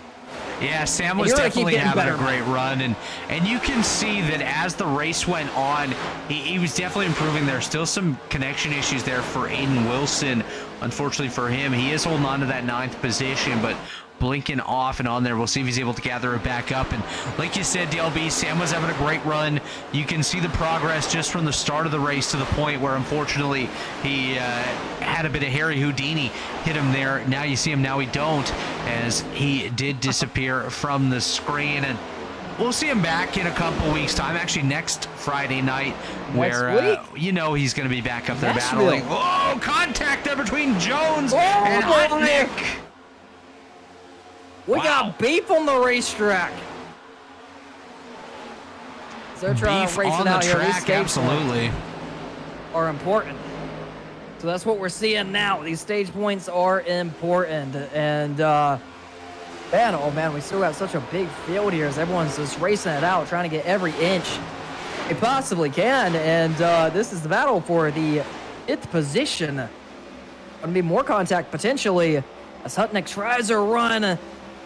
John Jones a little bit high here, not going to quite be enough, but going into turn number 3 and 4, oh, he definitely tried to go for a nice little door slam there. He may have just put the 24 into the wall. 24 stays off the wall. The 24 is going to be a big run, so John Jones may try and make a pass here and set him up.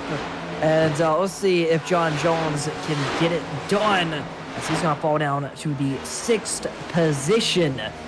Man, it's looking wild up here. Jack Mace running away with it, trying to win stage at number 3. Now, Ryan Rose is somebody I'm watching.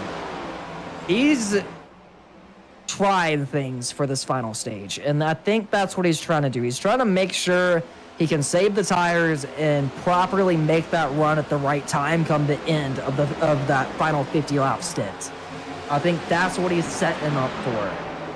Yeah, it's definitely going to be interesting to see what Ryan Rose does here in the final stage. Watching this battle for the 6th position now as Moyer has caught up to John Jones, going to take to the inside of him. There's also a battle here for position number 4 as Jeremiah Taylor under pressure from Jacob Hutnick. Jones going to lose that spot to Moyer as Moyer works his way up into the 6th position. Taylor holding on to 4th, but Hutnick right there behind him, going to try to gain another spot here in the closing laps of stage number 3. Just 5 to go here in this stage. Up front is Jack Mace, Rocky Boyd in the 2nd position. Like you said, Ryan Rose there in 3rd as well. And I think Rose is going to definitely be somebody to watch here in the closing stage. He was very strong in stage 2, showing his strength again in stage number 3. If he can get a good pit stop and get himself a good position on the upcoming restart, he could have an opportunity to get up there and battle it out with Mace and Boyd,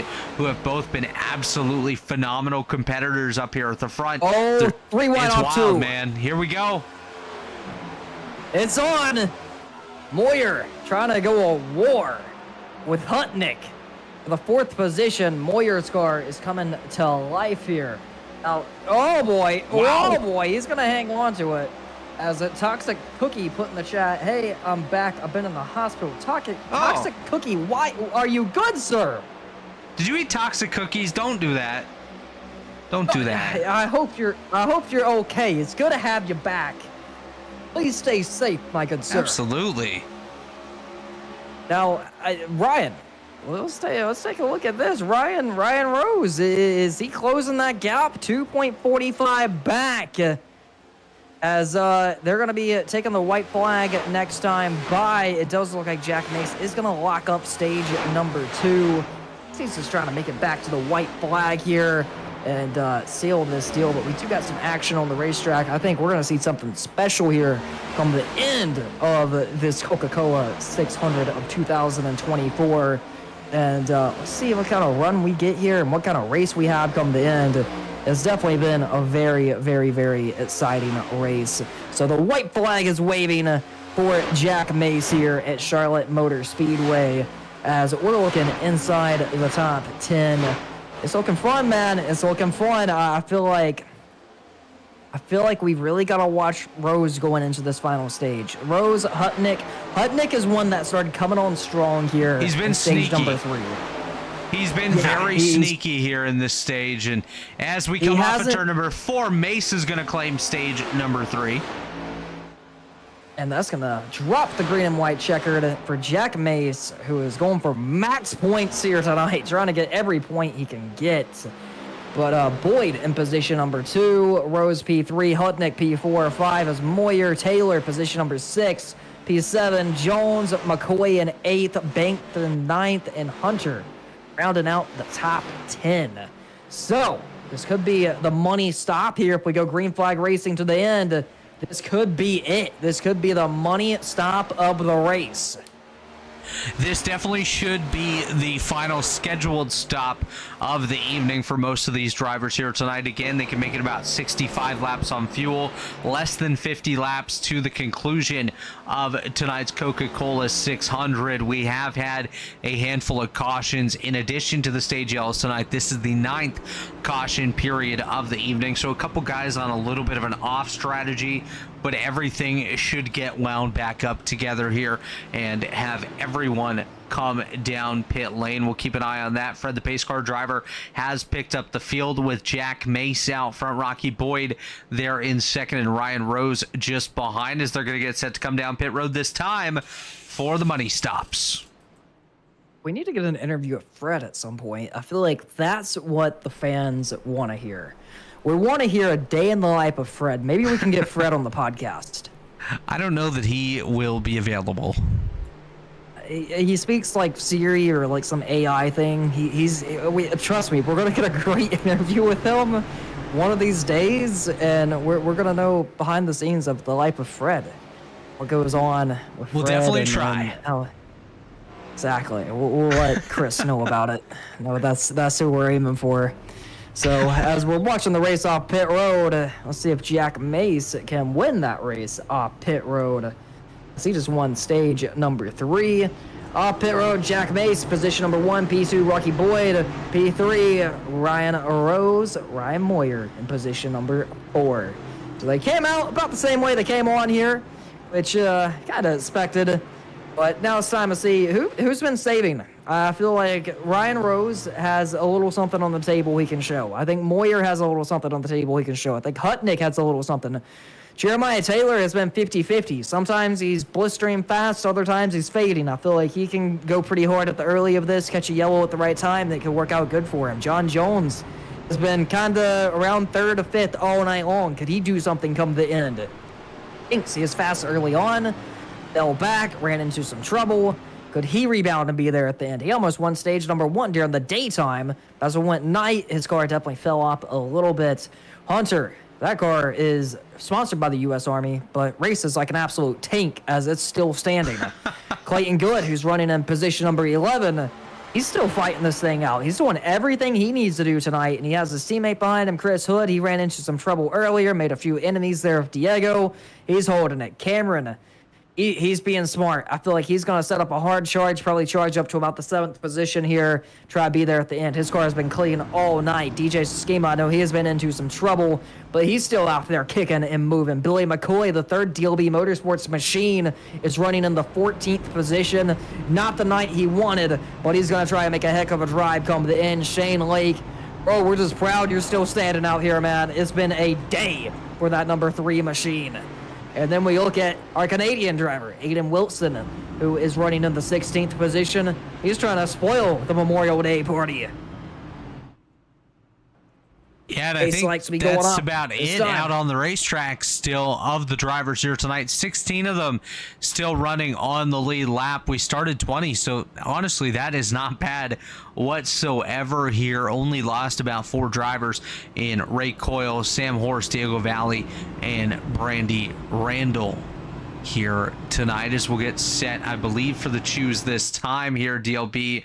This could be the most important choose cone moment of the evening for these drivers. The opportunity to get up there and race for the victory here tonight. We'll see who's going to take the high side, who's going to take the low side, and who will be the biggest gainers of the choose cone here as we come around to the front straightaway. Lights should go off on the iRacing.com pace car and initiate that choose cone sequence here in just a moment. Oh, yes, for sure. We're going to probably have Storm jump back in momentarily. We're going to see if we can get an update on Storm and his cars and everything going on behind the scenes with Storm Motorsports.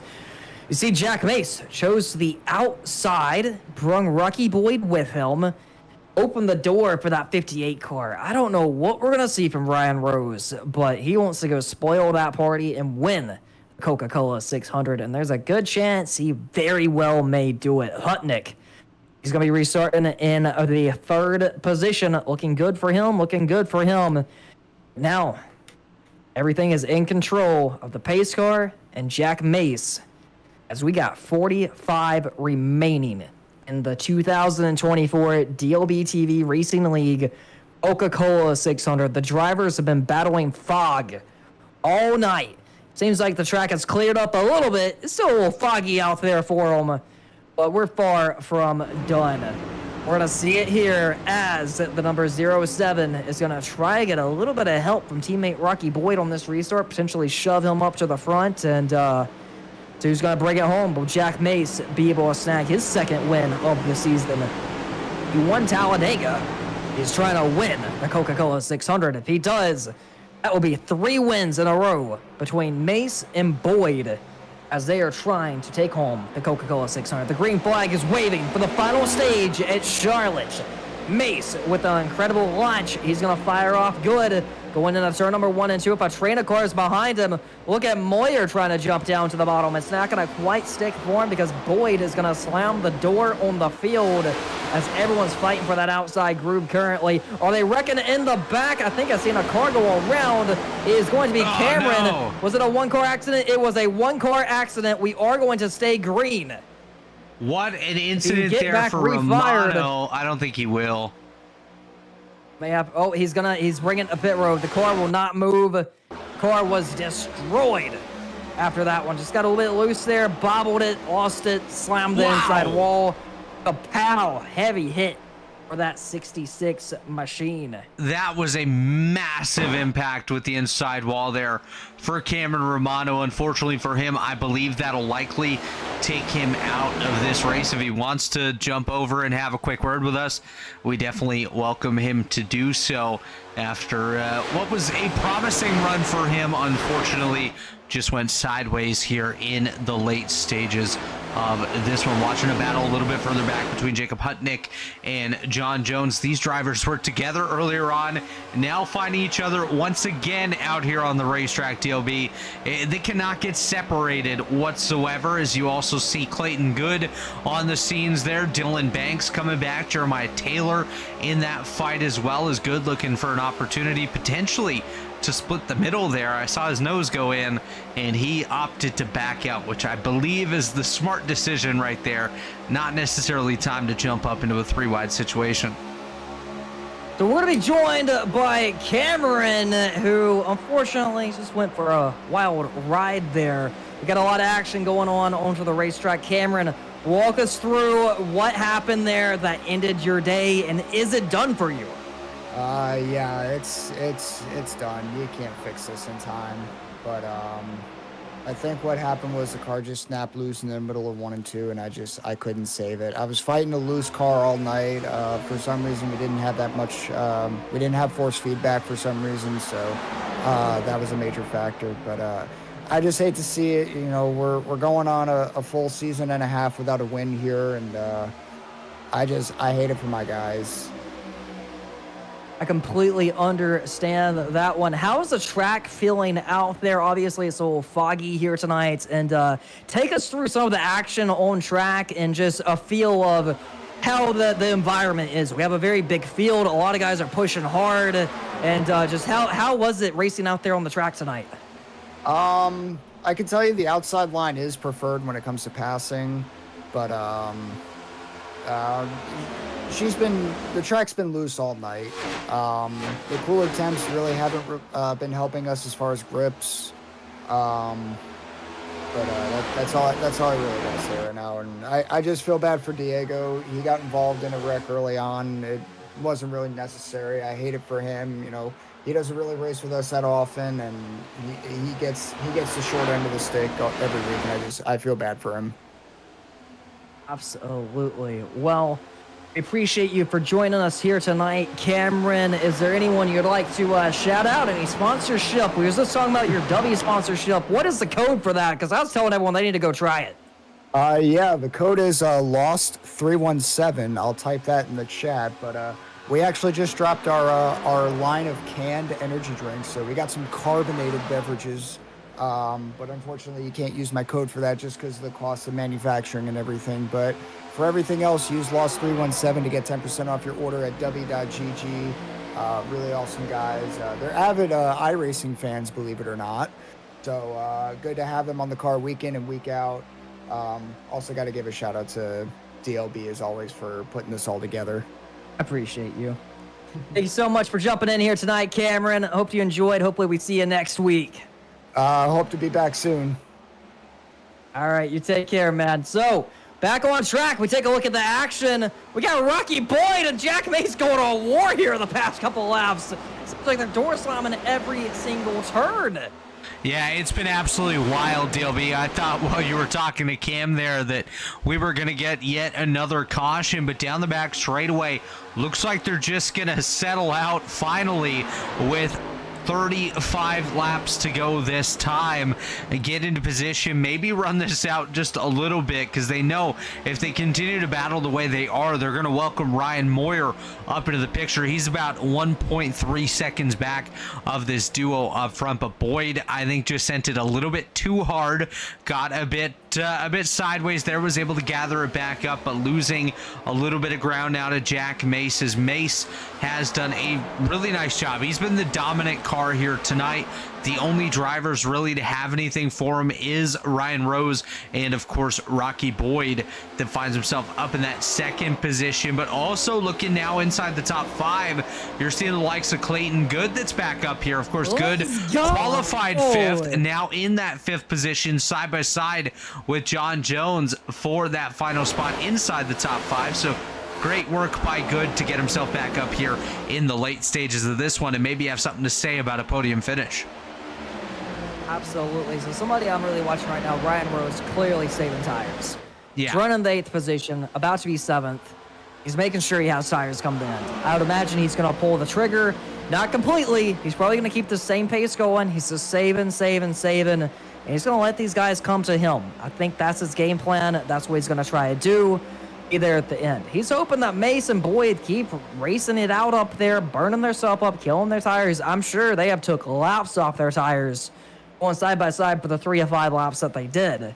So with that said, as we're approaching 30 laps remaining, there's a lot on the table, a lot that can and will happen come the end.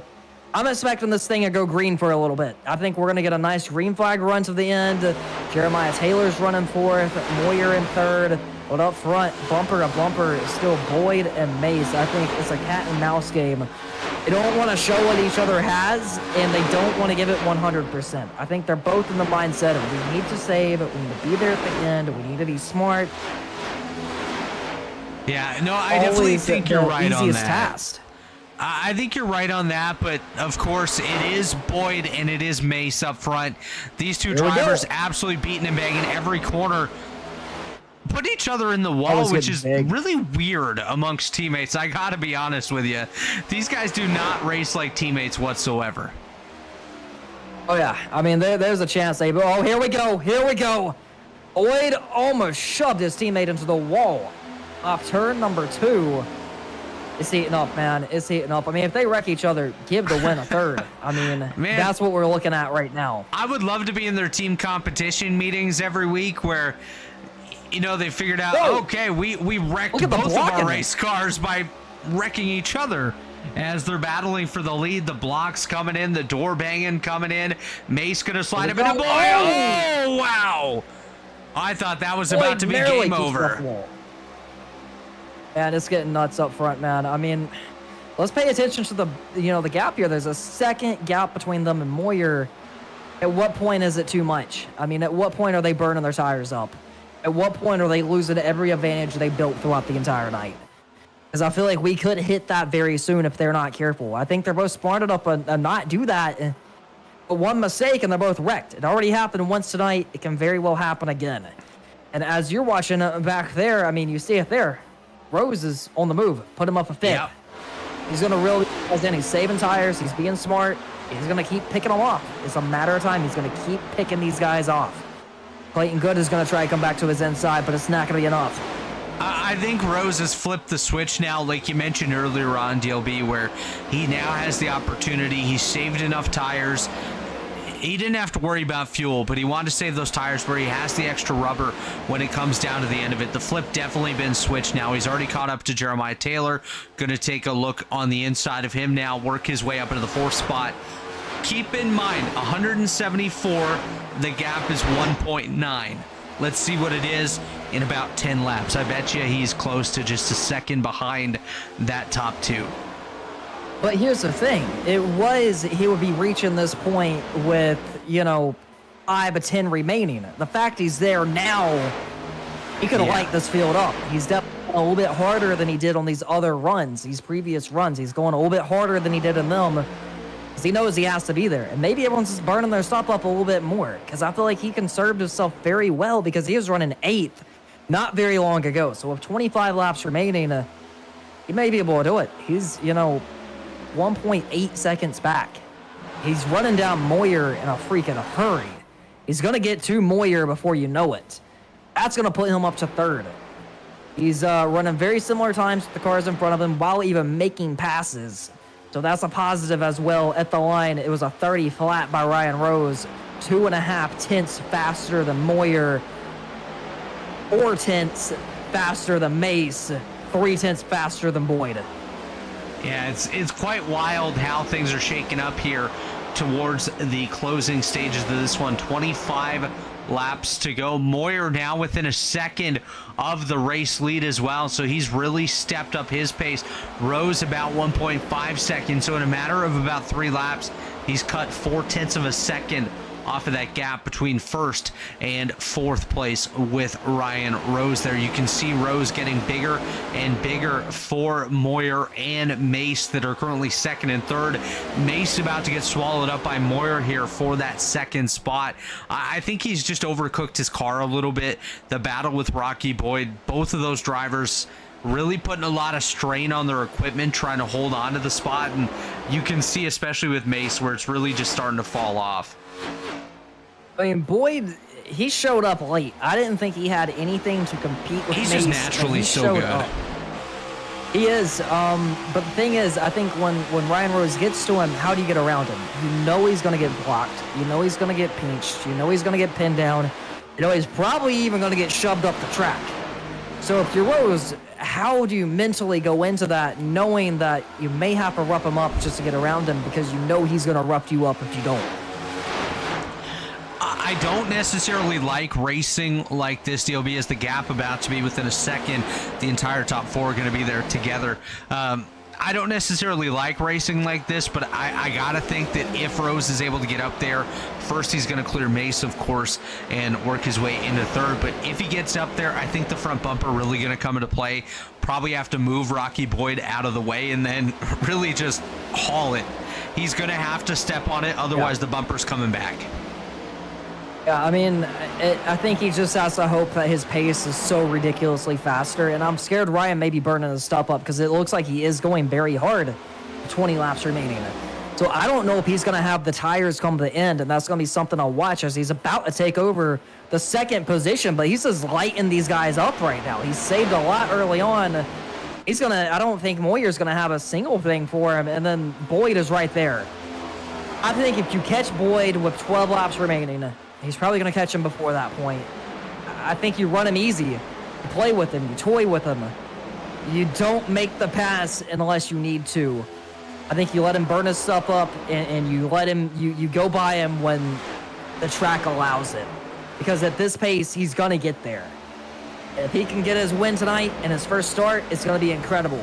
But he has made it all the way to 2nd, 20 laps remaining. I think it's important you don't go up there and knock him down now, but I think you get to his bumper, you make him use up his stuff, and you make sure that you can just get the pass done over time, which is not easy, and a lot of the time the race car driver in you says, eat it, eat it, eat it, take, take. I think you got to give a little bit if you're Ryan Rose. He has to set himself up where, it might just potentially be one chance at making that move in the late stages, maybe a lap or 2 to go, rather than going for it now. Then you're going to have Rocky Boyd battling back and really just tear up your equipment. Moyer's doing a really nice job in 3rd. You can see, I believe personally, that he still has something left on the table, keeping himself within a good distance that when he does want to unleash the power, he's going to be able to do it, going to be able to get up there and battle it out with them. So we'll see what Ryan Moyer potentially has here, but this battle about to be on here in just a moment between Ryan Rose and Rocky Boyd. Yeah, he's all over the rear end of that machine, about to be literally on the rear bumper of Rocky Boyd. Let's see if the bumper comes into play this time. We know Rocky's gonna block. We know Rocky is gonna block, and here we come. Here we go. This is it. It's go time. as we're taking 16 laps remaining. Oh man, I'm nervous for him. Ryan Rose trying to make the pass. Rocky Boyd going for back-to-back wins. He won at Dover, trying to win at Charlotte. Here he comes to the bottom. Rocky is going to try and peach him. There may be contact. There is contact. Boyd up the hill. He's going to shoot him up the hill, and this is going to actually give an advantage to Boyd, but look behind him because Moyer has snuck into the picture. If you're Ryan Rose, that's your taste of the Rocky Boyd Thor hammer. You're going to get hit by it again if you're not careful, so stay tuned. I think he knows what he's in for, but did he damage that race car? Oh, he did. Is that damage on the right front? The right front is dented. The right front has damage on Ryan Rose. Yeah, a little bit of damage there, but I think this time when he gets back to Rocky Boyd, he's probably going to have a little bit more damage because I don't think he's going to be as forgiving as, you saw Boyd block all the way to the apron. I don't think Rose is going to lift this time. He didn't do it much last time, but Jack Mace had a similar amount of damage, early on. It still worked. You've seen that just made him bleed. Yeah. So I don't know. With 13 remaining when we get back to the line, it may not have anything for him now. The damage may be too bad. Moyer may be able to sneak up here. I think Moyer will definitely draw that line. And man, I mean, Rocky is running away with it. Here he comes. I think you're just gonna have to move him. I think it's the only option. Is Boyd is not going to go down. We know that. Boyd is not going. You're going to have to, literally do something to. You got to physically get around him because he's going to. Oh, here he comes. He gave him a shot. There's a reason why his name is Rocky. He's not going down without a fight. That's for darn sure. Boyd spoke in the voice chat when that happened. Tempers are flaring.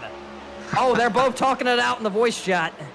Tempers are flaring something right tells now. me, DLB, of course I have voice chat disabled right now, but something tells me that they're not just talking. There's a couple fumes going back and forth right now. As here comes Rose once again. Weird little blink there for Ryan Rose, but he's going to take to the high side. Yeah. Oh, Boyd into the wall. Boyd into the wall. Here we go. He's going to have to draw the line all the way down to the apron. Wow. Boyd is going to have to let him up. This may be it, but now Boyd's going to go for the crossover. Boyd is going to try to throttle up. It wasn't pretty, but put Ryan Rose to the point with the 11 laps remaining. Now you got to be careful that Boyd don't try and drive through you. It is absolutely not done, man. Hey, don't count out Dylan Banks either. He's worked his way into the 4th position, only 0.6 of a second back. Oh, he is hauling it. I think he might be the favorite right now. I don't feel good about the damage on Rose. We know the tires are smoked on Boyd. I mean, it's tough, man. 10 to go. Don't feel good about the damage on Rose. Don't feel good about the temper on Boyd. This is wild. Banks is up to 3rd now, though. He is absolutely going to be someone to watch here. I think he's about to really close that gap over the next handful of laps and maybe just blow by the likes of Rose and Boyd up front. Up 3rd. Banks is up to 3rd. Yeah, he's cooking. Through Moyer. He's going to get there. He's going to get there. Without a doubt, he's going to get there. Can he win the Coca-Cola 600 and get his first win of the season? I'm going to say he probably can. He's looking really good here in that 48 machine. You can see up ahead Rocky Boyd just about to be on the nose of the Dylan Banks machine as Banks coming off of turn number 2, really going to get a run here. Got to keep it off the outside wall. Boyd nearly got it there, had a bit of a slip up. This is going to open the door for Banks as Banks goes up to the high side. Boyd going to go down to the bottom as Boyd trying to get back to Rose as well. What Rose needs to do is really stand on it, really pull away now as Boyd about to be into a battle right here with Banks. Banks all over the rear end of Boyd. Banks can't waste time with Boyd, and he knows that. He's been racing in this league long enough. He knows that he can't waste time with Boyd. He knows he has to get him, and he has to get him now, even if that means driving through him, because he's going to block. Oh, yeah. We'll see Banks get to the outside. Cameron spoke and said the outside was coming in a little bit. It's not going to look like it's going to come in very well there for Banks that time by. With 7 to go, don't count Boyd out of this thing. I mean, he's fighting hard for that 2nd position just to hold it. He may have one more run coming here, but I think if Banks gets around Boyd, I think it's game over. I think Banks gets up there and wins this thing. Definitely going to be interesting to see how this one plays out. Going to be coming around to just 6 laps to go here. These drivers have been going for about 2.5 hours, so the exhaustion level's starting to come into play as well. These moves might not be as clean as they were a little bit earlier on, but at this point, I don't think they really care about clean. They just want to get the spot and get to the front. Absolutely. I mean, we just seen Boyd slap the apron. He's going to slide up the hill, nearly get the wall. I think he had to get out of the gas slightly, but it's not enough for Banks. I know Banks is probably mad frustrated right now. I mean, one thing he to feels keep like in he can mind, win. DLB, is this. Aiden Wilson's right there, the lap car. Oh, wow. That could come into play. Oh, wow. They're This on could old change tires. everything. It's going to be wild. Aiden typically gets out of the way pretty easily, but depending on where they catch him at, it could change everything. You're going to see it here. They are going to all catch him down the back straightaway, but will Aiden go top or bottom here? We're going to see Ryan Rose sneak down to the bottom, and it's really going to help Rose, I feel like, and probably hurt Boyd and Banks back here. Banks is... Oh, Boyd just put him into the wall. I don't think Boyd came here to make a single friend. I think the friend that he came here with isn't his friend anymore either. He had quite the battle with Jack Mace earlier. I don't know that they're getting along too well at the end of this one. I don't think so. And if we get a yellow, it's going to change everything. man. 3 to go at the line. Oh, Banks looked low. Try to fake him out there. Got him a drive down to the bottom. Maybe Banks can set up a good launch here down the front straightaway. Not going to quite be enough, but they're all just kind of broke even. Just waiting on somebody to move. Yeah, it's going to be really interesting to see if anyone really has anything whatsoever to advance even one position up there in that top 3. I think Banks is a little bit quicker than Boyd right now, but Boyd just makes that car so wide. Banks is tired of this right now. He's going to do whatever he can to get up into that second position, because his shot, which I think was a serious threat for the win, has absolutely gone away from this battle with Rocky Boyd. 2 to go. 2 to go at the line. Let's see what we have here.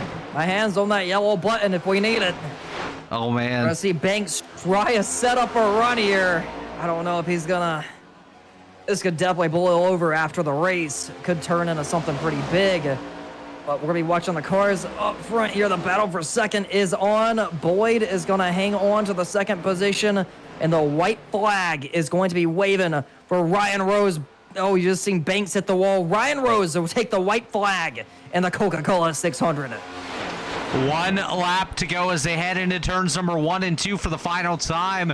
It's going to be Ryan Rose leading the way, Rocky Boyd in second. Dylan Banks hard into the outside wall, followed the push there by Boyd, but as they head into turn number 3, looks like it's going to be Ryan Rose picking this one up, DLB.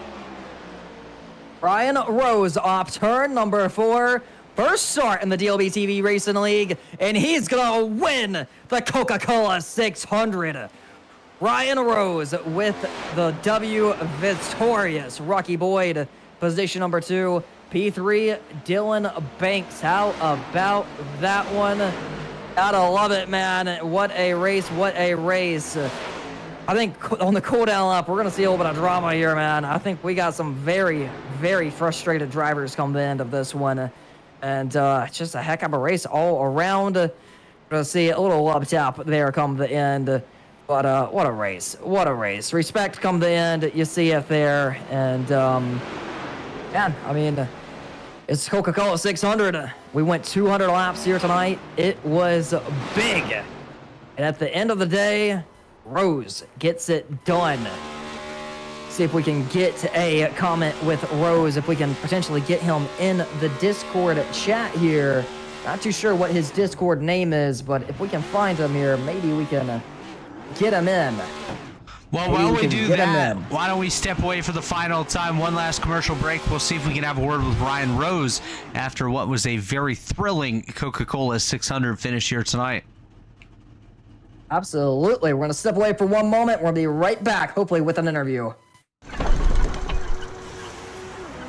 Oh, this is going to be painful for the pocket.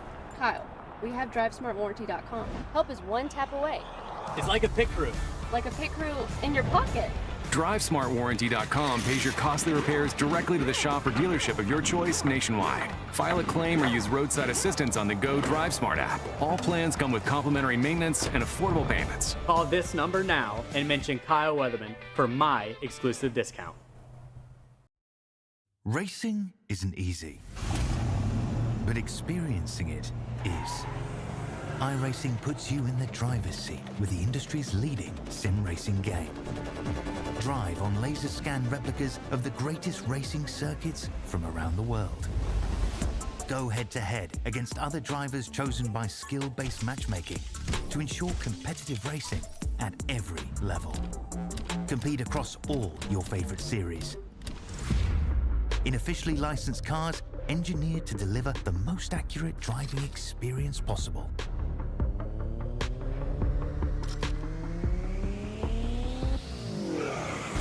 Join a race or host your own with players from across the globe. Race against the computer or in a league with friends. Feel the thrill behind the wheel. Visit iRacing.com.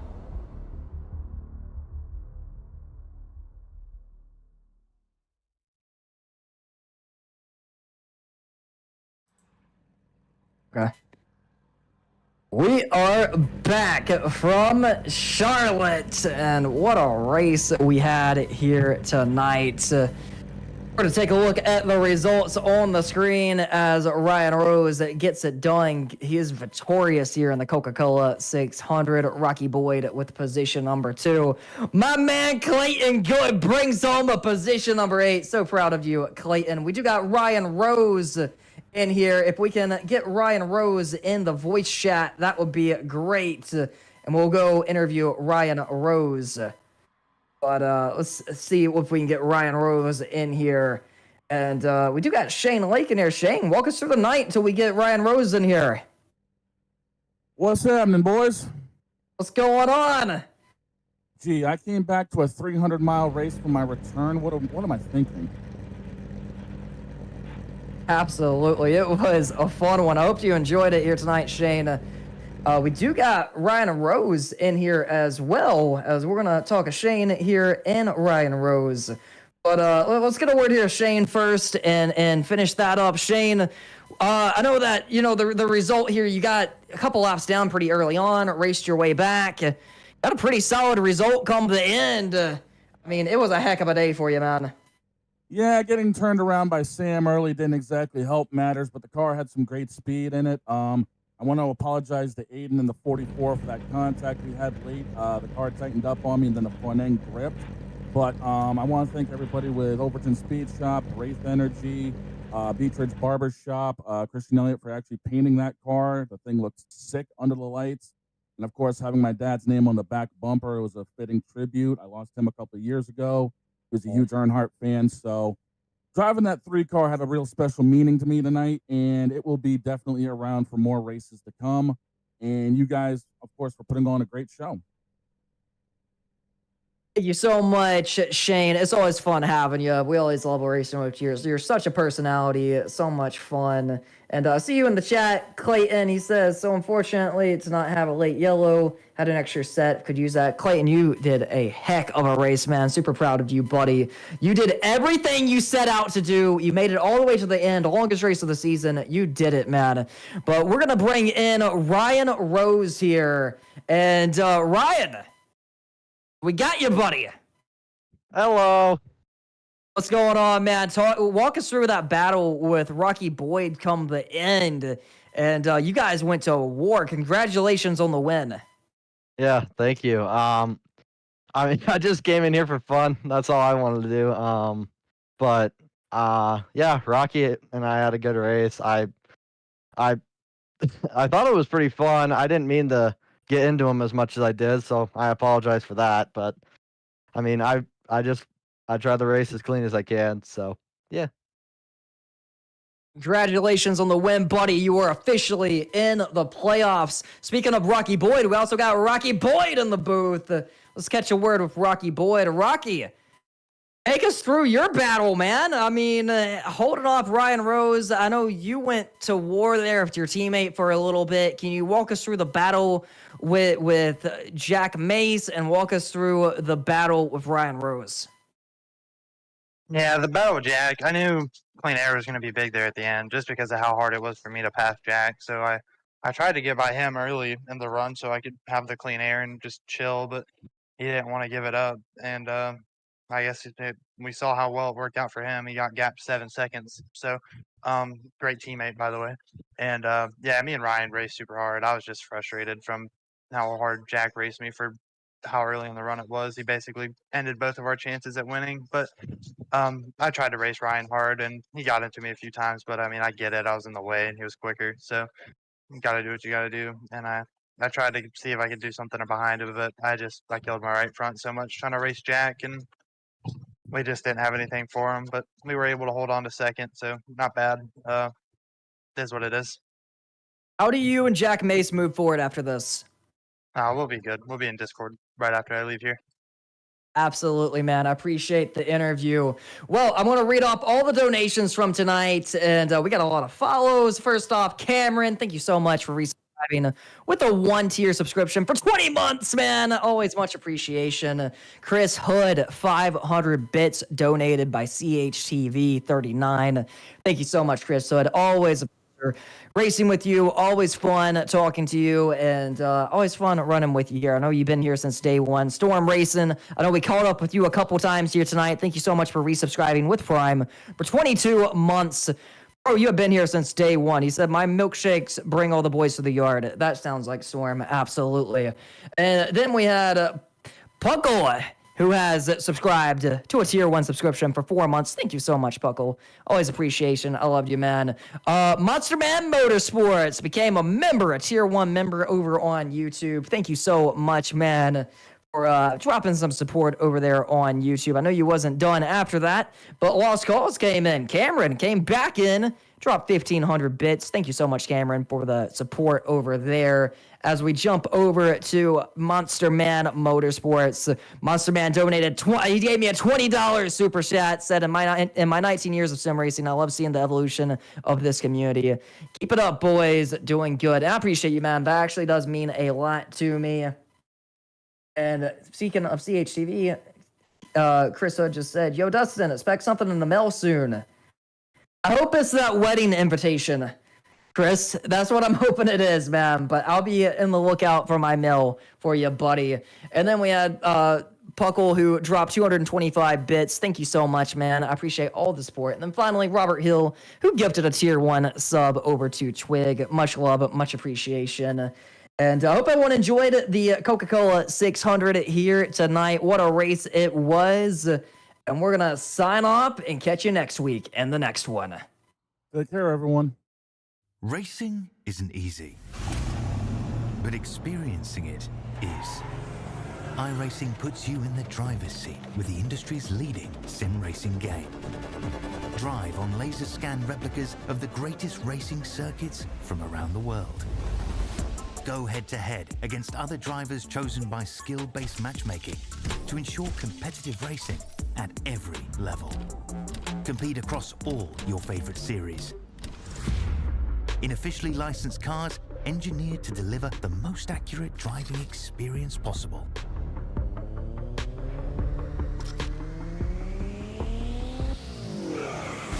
Join a race or host your own with players from across the globe. Race against the computer or in a league with friends. Feel the thrill behind the wheel. Visit iRacing.com.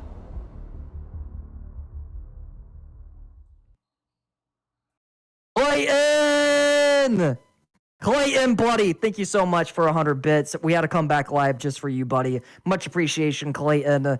And have fun on vacation next week. Hope you have a good one, and I'll see you in the next one. Tuning out for the final time now. Thank you so much, Clayton. Oh, this is going to be painful for the pocket.